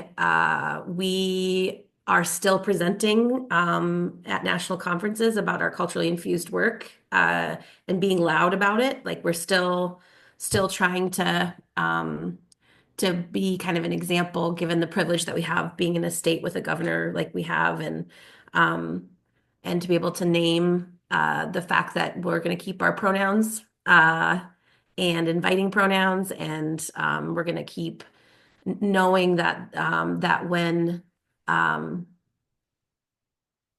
we can center like culture is prevention, that it's not the fluff, it's the core. And so anyway, just wanted to name that out loud, that we are not have not been given any directives to back down preemptively or otherwise, and we're going to keep walking in that direction for as long as we can. Kelly.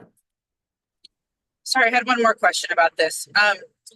Is it an option to partner with some of the organizations that are involved in the Alliance to do some of the work that will not happen if we don't have enough funding? And if it is it also an option to look for external funding that we could bring to this project? Like, could I go looking for grants and be like, would they need to be assigned to OHA or to the Alliance? And how would that part of it work? Chris, do you want to take that? Sure. I might be going, I'm not entirely sure the direction here, but I asked a very similar question at our last Alliance check-in meeting. As folks may or may not know, AOC MHP is in the process of creating a 501c3 nonprofit organization, so we can go after grants. And so I think anything like that would probably sit with the new organization in support of suicide prevention and Alliance activities throughout the state. Is that kind of what you're hoping to hear? And we can get more information on what that's looking like. I think we're hoping to be fully functional in July. Okay, great. Thank you. Yeah. And also, I'll just put that plug in. If you do see grant opportunities and that sort of thing, please feel free to forward them our way so that we can track those and start working on them. And that would be very much appreciated. So thank you. And I guess the direct answer to, if it's not OHA connected, would it be in the YSIPP, which maybe is not exactly what you asked, Kelly, but I don't know, maybe. I mean, we have it's a whole new world, and I will not sing that even though I want to so badly.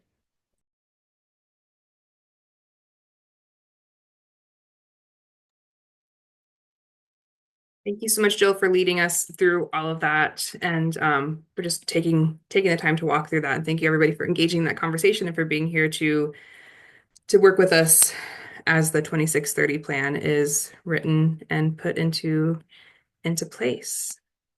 Dawn? Oh no, hold on. I mean, no, you don't have to hold on. I told myself to pull up the right slide. Dawn, I pass it back to you. Okay, it sounds good. If I'm not mistaken, I think we're going to take a look at the workforce project and its priorities right now. Jen, is that correct? Yeah. The slide that is up was Jill went over this really well in her presentation, but it's just basically our subcommittees are going to be looking at the YSIPP initiatives and giving things over to her. So it's really just a summary of that part. But yeah, we have our workforce update. So thank you so much, Dawn. Yes, and really, I'm looking at this as sort of an example too, and an opportunity to talk about this as an example of some of what Jill has been referring to as well. In the workforce subcommittee, we've really tried to prioritize and using somewhat of the format that Jill just described of what do we want to move forward and what do we want to let go of for the time being, and in some respects that might be sort of sitting on some things on a back burner for the time being. And what we've really prioritized is at this point is one of our priorities is the suicide prevention training for the medical care providers. And this comes at a really interesting time, by the way, because we're not the only organization that has an interest in this, and so certainly the Foundation for Suicide Prevention has a strong interest in this, as well as veterans. The veterans advocacy groups have a very strong interest in this, with some important additions to what we've been pursuing. And so it's going to be really interesting to see how this unfolds during this legislative session. Actually, there was, excuse me, we've been prepared that this concept might not move forward in this particular legislative session. That it's a difficult what am I trying to say? It's a hard sell in some respects, because physicians have a great deal of power, of course. There's a great deal of demand already placed on physicians in terms of continuing education with the time limitations that are already placed on them. There's a fair amount of disagreement in terms of what physicians, and by that I'm really referring to physicians and healthcare personnel very, very broadly, what they already know about suicide and about suicide prevention, about assessment and that, and what they don't know. And so our intention really was to put together, a solid plan to propose to share with OHA as some ideas to start moving forward with the idea of of legislation to be able to move forward in the hopefully in the near future. Now, before we move on with the idea, and this is going to be a summary of what we're proposing or going to share with OHA. But in the meantime, other organizations, like-minded organizations, have already moved forward with legislation that, with the expectation that it wasn't going to really go anywhere this legislative session. I mean, that was what they shared with me, was that we, like us, they see it as really as a critical priority for all the reasons that we all know, in terms of the number of people who have seen their PCP within months prior to attempting suicide or taking their lives. And the general agreement that physicians, by and large, aren't prepared to have effective conversations with their patients about suicide. And so it's again, it's agreed upon that this is a really critical group to require education for. Well, as it turns out, particularly the veterans groups, advocacy groups, are actually making some headway in this legislative session with the bill 2538. That is very similar to our concept in terms of requiring. In their case, they're asking for 2 hours of CEUs related to suicide education, related to assessment, treatment, prevention over a 6-year period. So it's a minimal requirement, but it nonetheless is a starting point. And they've added to it that the education will include education on lethal means. Now they've chosen the term lethal means for political reasons. Their biggest concern really is firearms, but they're also aware that that's a politically charged term these days, and that they're finding that they're getting less resistance to the concept when they use the term lethal means. But as was evident in this last week, as we were testifying about this bill, or in favor of this bill, is that veterans in particular have unique relationships with firearms in terms of their orientation towards their personal safety, the safety of their families, and so forth.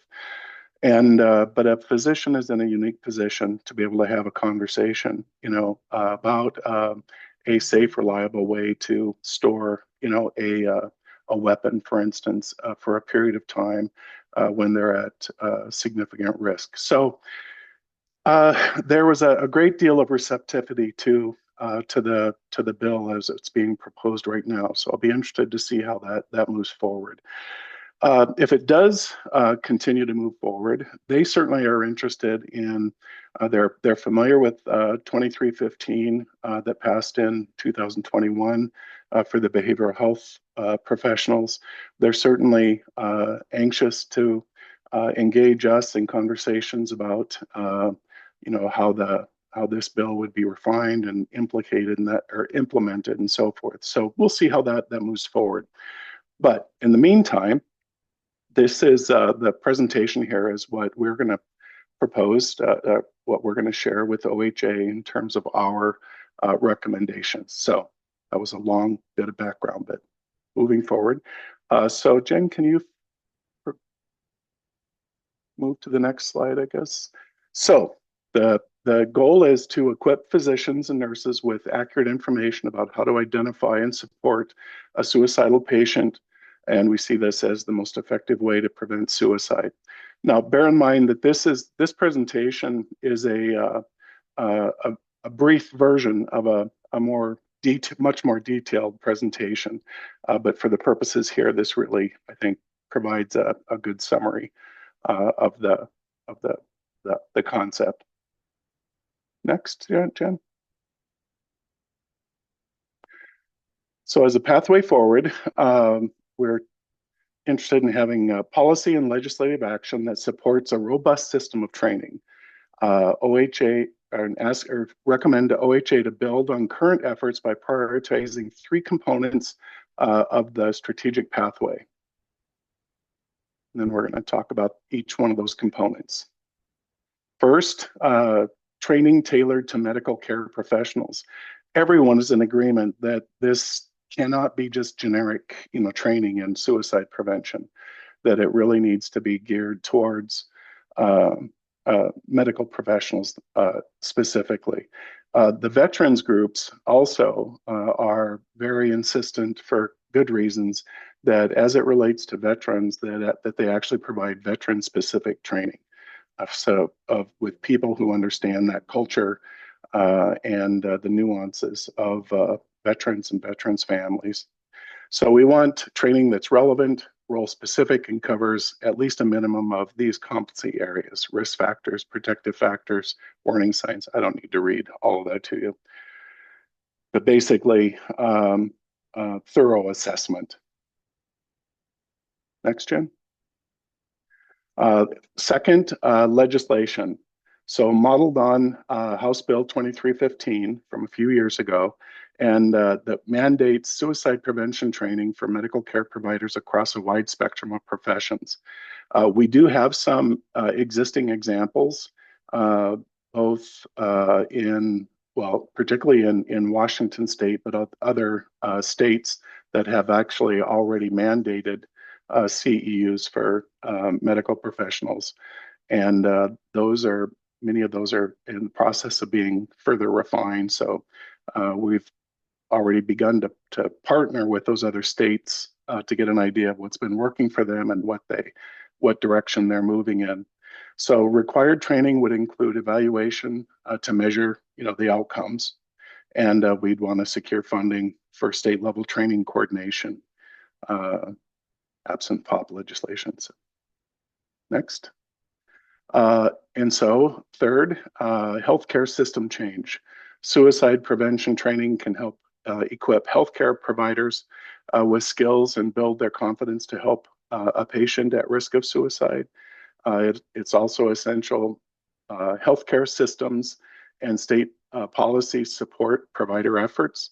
And third, Alliance looks to OHA Youth Suicide Prevention, Intervention, and Postvention team to take leadership role in promoting suicide prevention strategies within healthcare systems as they are with zero suicide. So with next steps, we're looking at submitting recommendations to OHA and follow progress, review feedback and lessons learned from other groups' experiences, and continue to gather information and prepare for the next YSIPP 5-year plan, and paper out with minutes. I'm not quite sure what that means, Jen, but I'm sure that makes complete sense. The paper that the report gotcha. that was written. Mm-hmm. Yeah. Yes. So that's the approach that we're taking with the workforce committee to our really number one priority issue. Again, we need to be prepared to kind of zig and zag as the situation potentially changes this legislative session, and adapt this plan and our recommendations to OHA, based on the outcome of the pending legislation.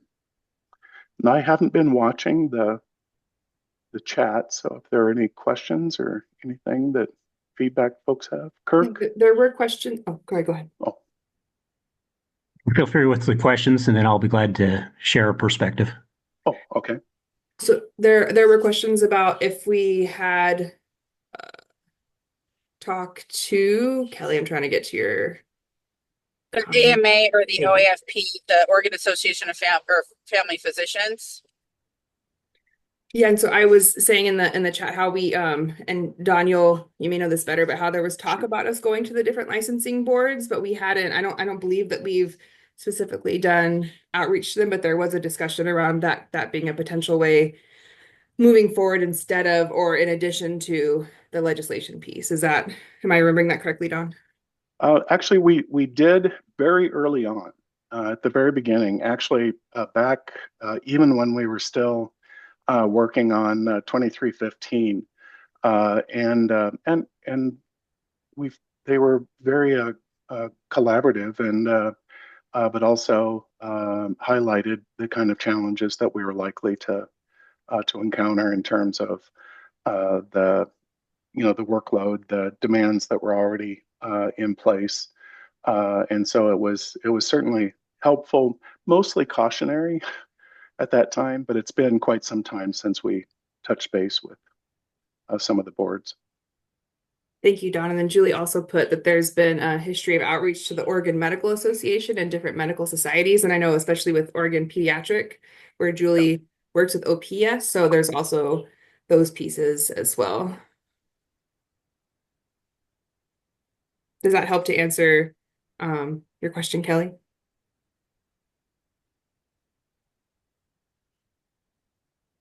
She's with the kiddos, so I think she said unmuting might be difficult at times. So I think that, yeah, cool.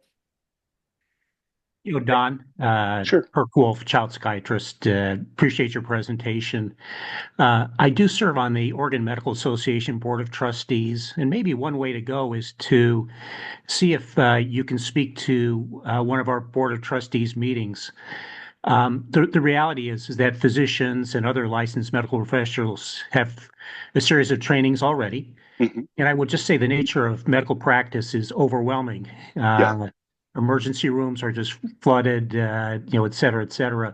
So maybe a step, and I do know there's resistance within the Oregon Medical Association, not that they don't believe in youth suicide prevention. They get their trainings at their professional meetings, but just the overwhelming nature of practice. So maybe what we can do is I can try to link you in with the Oregon Medical Association, and maybe you can make a presentation at one of our Board of Trustees meetings. They're 3 times a year, but I think that's a good way to go. Kirk, that sounds outstanding. I think that'd be really helpful. And that would be helpful both in terms of just generating some feedback about the reality of how this could be, how to organize a training so it's actually meaningful and actually meets the need. Because what's interesting to me too is that in our research has included interviews with physicians from around the state over the last year or so, and we've actually gotten a lot of feedback from a number of physicians that they feel ill prepared to have a discussion about suicide. That's not 100% true, of course, but many of them have said that they just really don't feel that they're equipped to have that sort of a discussion, and that it kind of concerns them, that they may say the wrong thing. And so I'd love to have that sort of a discussion, that opportunity. So thank you so much. We would definitely avail ourselves of that opportunity. And I would probably one last thing. We do want to make sure that psychiatry is exempted from these requirements. I personally give presentations. But again, I appreciate all your efforts as well as the Oregon Alliance to Prevent Suicide. So thank you. Absolutely. And there are just a couple of real quick notes I want to make too, Kirk. One is that in our research on, before we move forward with House Bill 2315 a few years ago, when we looked at training programs in general, both for behavioral health graduate programs, but also in psychiatry. In medical training, psychiatry was really the only consistent training program in medicine that consistently trained their practitioners in suicide assessment and intervention, which was an enormous relief to me. So yeah, I completely agree. The other thing that I wanted to mention is that if one of these other bills that are pending right now does continue to move forward, I still think that it would be advisable for us to partner, like with the veterans group, with the group that you're referencing, to refine sort of how the implementation of that bill, if it does pass, how the implementation moves forward. For all the reasons that you just mentioned. So. And with speaking of partnerships too, I don't know if Steve or Jess are here, but their name changed. They used to be the Oregon Alliance for Gun Safety now, and I think that now they're the Alliance for Safe Oregon. They're the group who's currently leading the effort around the provider training legislation that was talked about. So they're working directly with legislators around that, with the veteran committee and all of that stuff. So that's and they attend our both the workforce subcommittee and the lethal means safety subcommittee too, so we're able to stay connected with them in that work. So it's cool to have those partnerships still. Oh, their work was incredibly powerful. It Yeah. really was. So Yeah. So thank you so much, Dawn, for going through You that. bet. Thank you. And then, oopsie doopsie. So then we just have some other subcommittee updates just to talk through some different things. Karen, I think that Kristen, I think in the notes said that there was something that you wanted to share with us about for data and eval or an ask.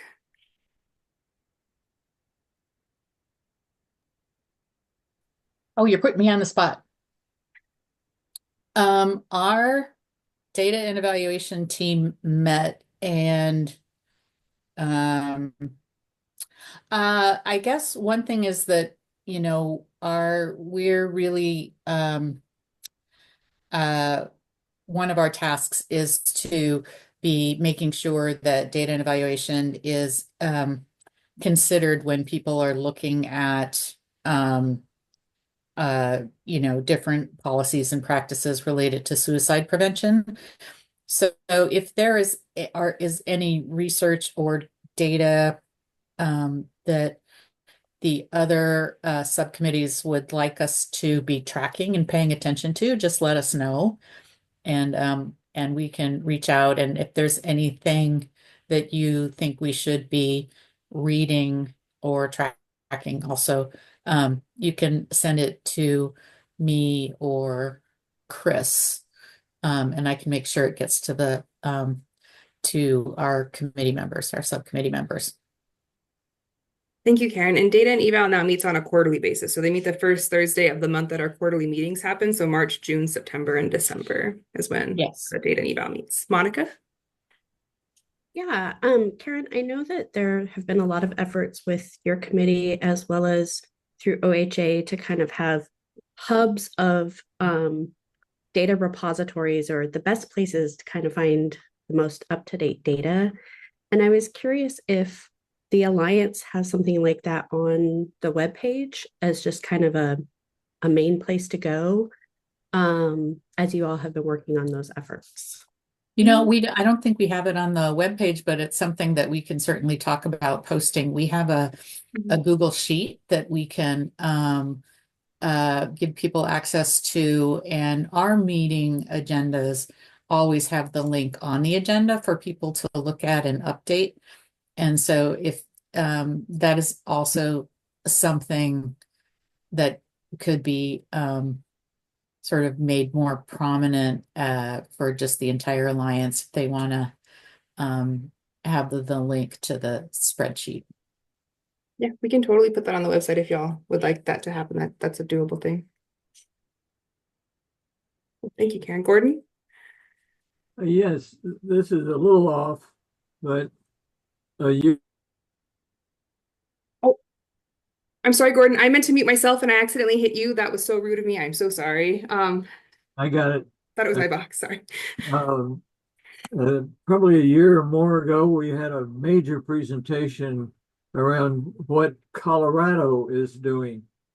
And my understanding was that we were going to be working in some way to learn their metrics and possibly include some of those in our work. And that's the last I heard of it. And is my impression wrong? And are they no longer doing it, or am I misinterpreting things? I think Colorado is still doing, they are also a recipient of a comprehensive suicide prevention grant, like Oregon is. And so we could certainly check in with them and see what they're doing. I don't know that beyond the presentation, there's been much follow-up. So that's a good reminder. We met with them quite a few times and put many of those indicators that people said they liked on this dashboard. Oh, great. And this is Megan Crane, if you're you can jump in here. But the public health put in, go ahead, Megan. The glossary and the dashboards and the Yeah, so yeah, we've added it, we've created the suicide, sorry, getting the name pulled up here, suicide related public health data dashboard that has more detail. And then also because, we have been trying to meet the needs of hearing from community and meeting the needs of publicly facing data. We have kind of multiple dashboards at this point that include suicide related data. So we actually have just finalized what we're calling a data dashboard overview.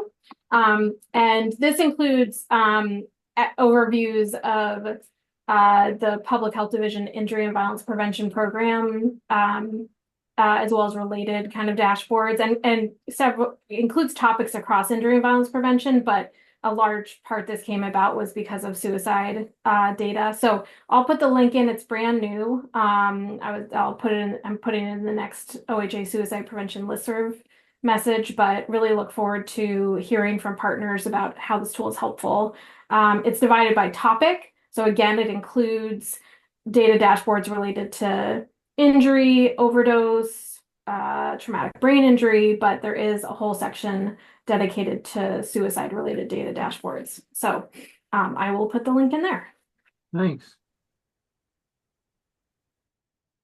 Oh, speaking of which, we did look at this at our last data and evaluation meeting, and one comment that people had was that a lot of this data is ages 5 to 24. And so it's hard to pull out the 18 to 24 age group for people that are specifically working with that age group, such as the Oregon campuses, United for Suicide Prevention. The suicide related public health dashboard that Jill put the link in for includes, no, you're right.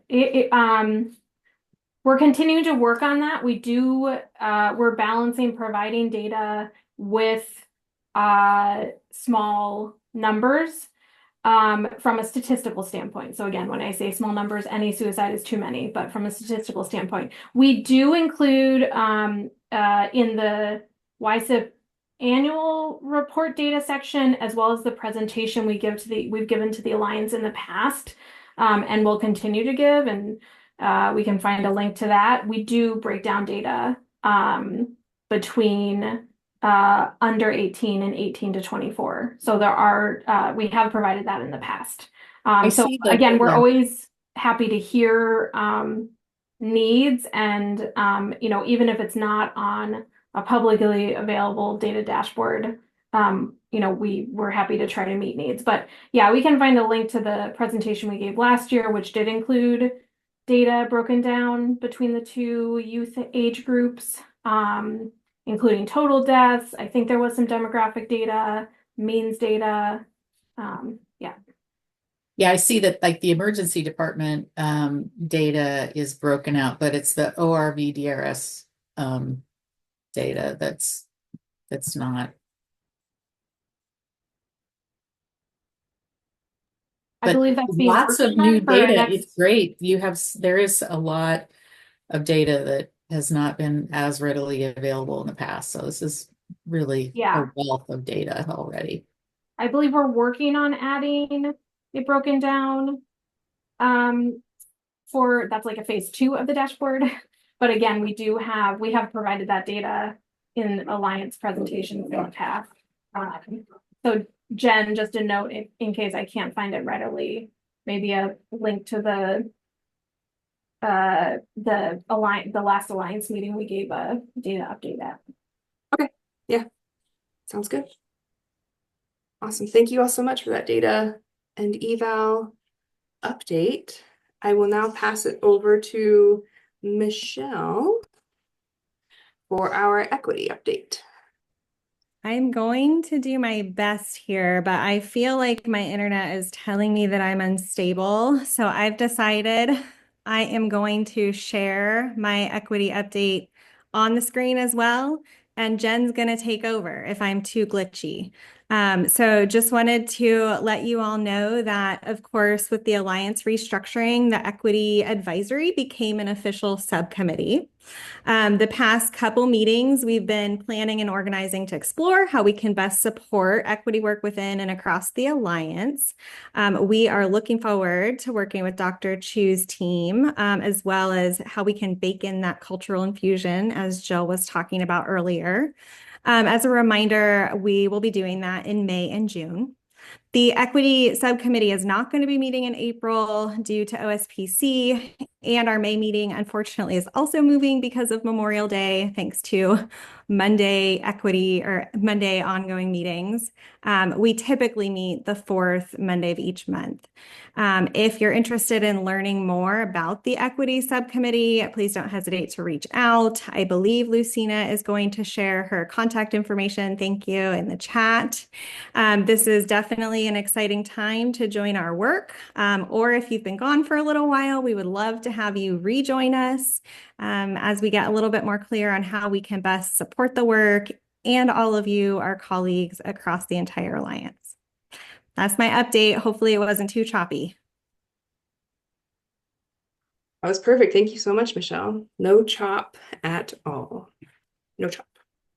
And the next meeting is on the 24th of this month. So not in 3 days, but in the week after that will be the next equity subcommittee meeting.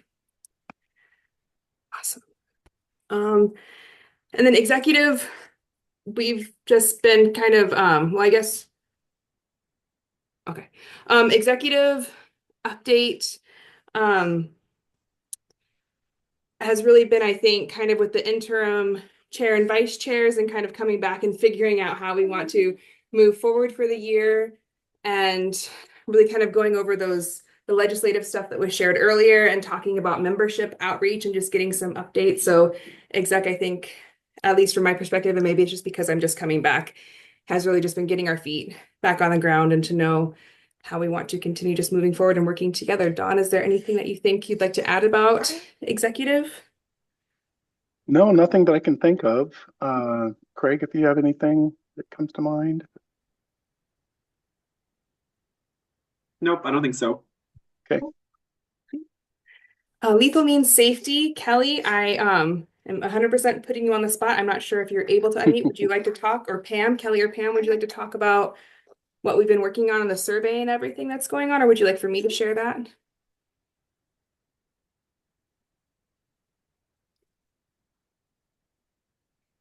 Okay, I will start it. And if either of you are there and want to add anything, please feel free to do so. So lethal means safety, while I was out, started working on forming some focus groups to be able to hear from 18 to 24-year-olds around firearm safety, and also just kind of like safe storage in general for firearms and medications and anything around the lethal means safety. And we are in the process of finalizing a survey that we would want to go out to 18 to 24-year-olds that asks their opinions on just, have they ever received training on firearm safety usage, or what does their storage use look like, and just all of those different types of questions. And the idea is to hopefully hit a big number of folks with the survey that can then funnel into focus groups that we would have later on in the year. And the hope and the goal of all of this is really just to be able to get some solid recommendations and ideas for what we would want to share to OHA about just safe storage and how it's currently being used, and what people would like to have change with that moving forward, and what the needs are, what the gaps are, and all of those different areas with lethal means storage. So there will be more information coming out about that as we continue to finalize that survey. Susie, thank you very much for taking a look at it from like the college perspective that we're hoping to be able to get it out to for your insight with that. And yeah, we'll hopefully be able to get that survey out soon. Kelly has a really cool idea of I don't fully like a way to like text it out to people to reach a large number of Oregonians. She has this whole thing that I sort of understand but won't try to explain because I won't explain it correctly, but just to be able to reach a lot of people to increase our bandwidth and hopefully reach as many Oregonians as possible in different areas of the state. So that's lethal means. Anybody have any questions about lethal means at all? Okay. Lucina, would you like to talk about schools? Sure.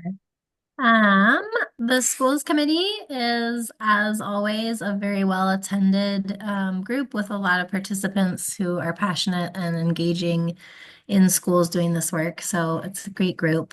Over in the past, the committee developed the purple paper, with some really fantastic recommendations, and that was shared and presented. And now we are moving into deciding as a group which of those recommendations we want to take action on over the next few months. And so we surveyed the subcommittee participants on what their priorities were at our last meeting. We got some input from OHA and ODE around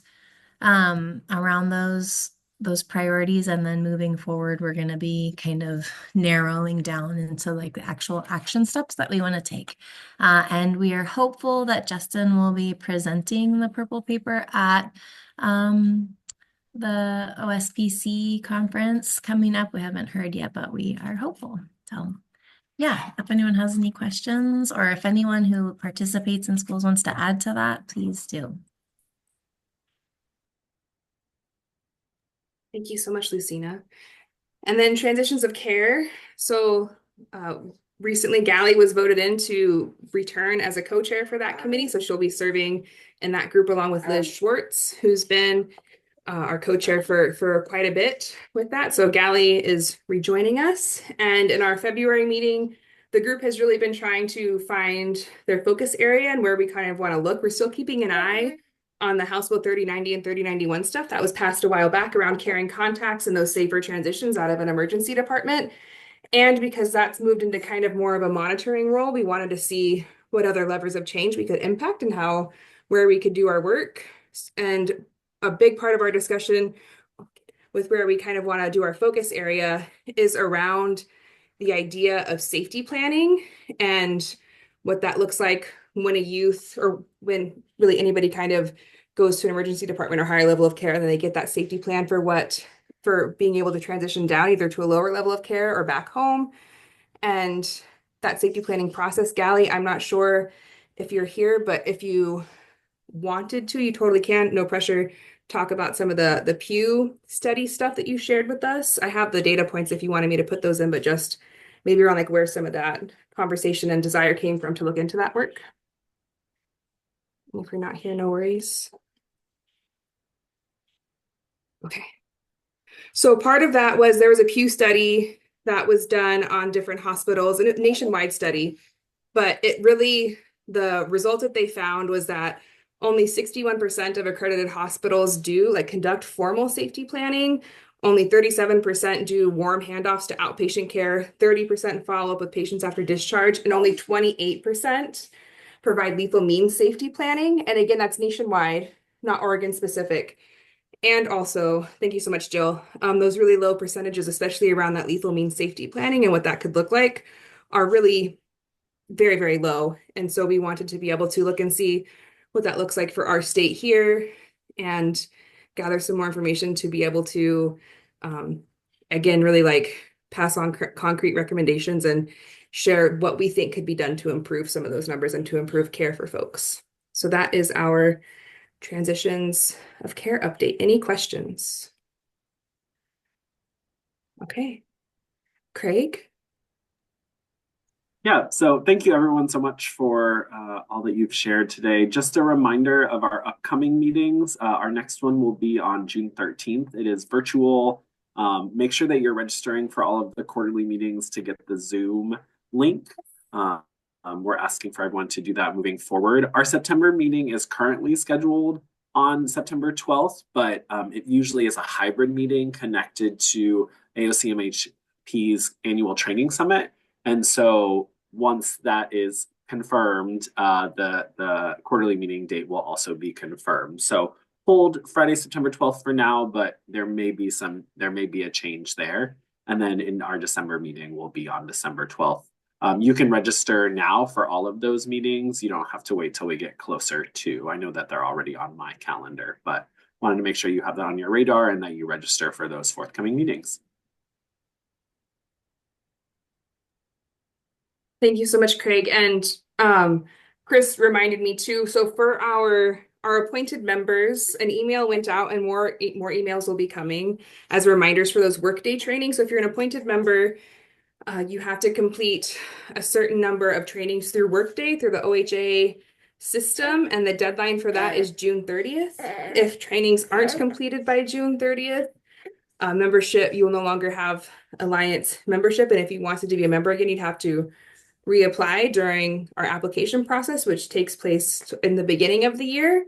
So if you'd like to continue as a member, please make sure to complete those trainings. They're, I believe, just a one-time training.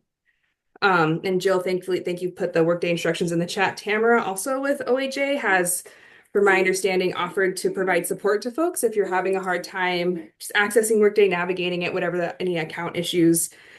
So if you need Tamara's information, you can either ask Jill or myself, and we can connect you with her. She's very, very kind, a very, very, very sweet human. So she's very nice. So that is that. And then as far as membership applications for this year, we're having more of, thank you, Jill. We're having more of a more of like a targeted membership application and recruitment process this year, just for a variety of reasons. So applications are open, but we're really trying to fill our SB 707 requirement slots that have not yet been filled. And those openings will go out with the meeting minutes as well, just in case you may fill one of those spots. And applications are typically, our timeline are like reviewed and voted on by our executive around May to get them over to Jill to be reviewed by the OHA director to hopefully have newly appointed folks engaged with us in our September meeting. So that was a lot of announcements. The last one is just the one that's up on our screen about our upcoming webinar. Is going to have Donna Marie and Gally Murray talking about their work with firearm safety and all the really cool stuff, amazing stuff that they have been doing. And that will be in May. And the registration link is going to be put into the chat in just a moment. But does anybody have any other questions, comments, concerns, or thoughts?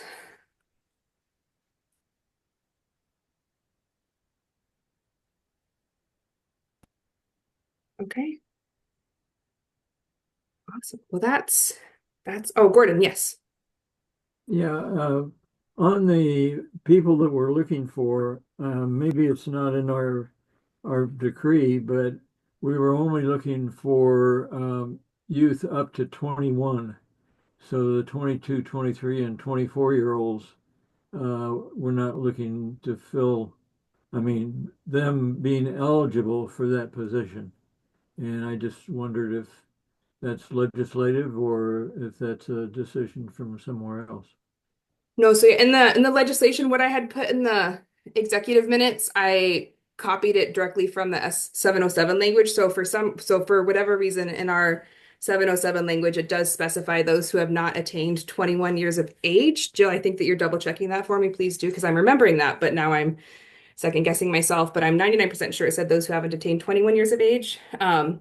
So even though that would be, if I am right in remembering that correctly, just because that's in there, those are our mandated positions, and we're still also looking for, like, we'd still want 24 and younger. It's just that for the executive subcommittee representation, it would be that 21 and younger, I believe. Am I right, Jill, with?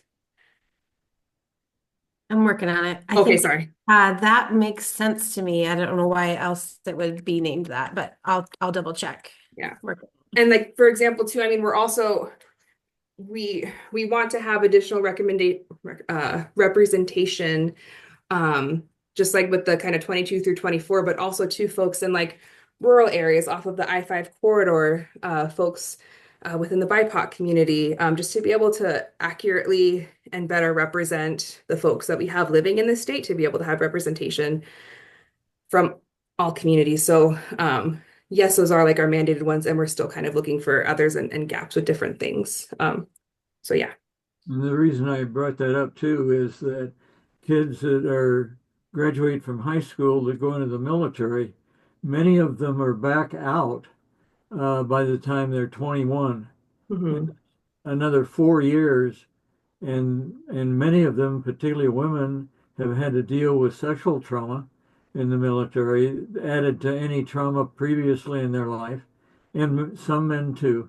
And just dealing with being, I was in the military, and dealing with just being in the military is a traumatic experience for many of us. Yeah.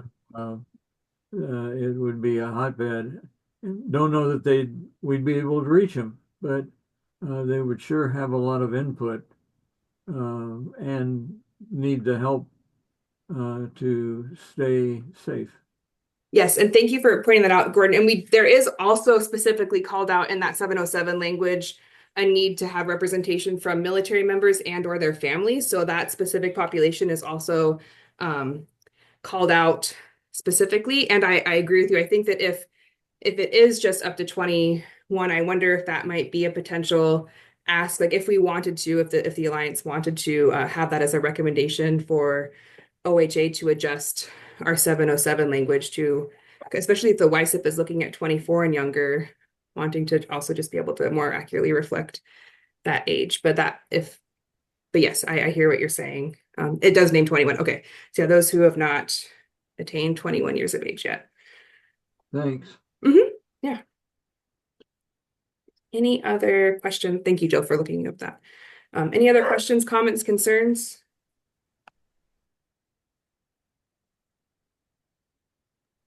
Okay. Awesome. Well, that's our meeting. Dawn, do you want to close us out? Yeah, so thank you all so much for being here today and for sticking with us and your input. And just thank you for being part of this community. Just deeply appreciate all of you. Yeah, thank you all so much. See Take you care of yourselves. next time. Bye-bye.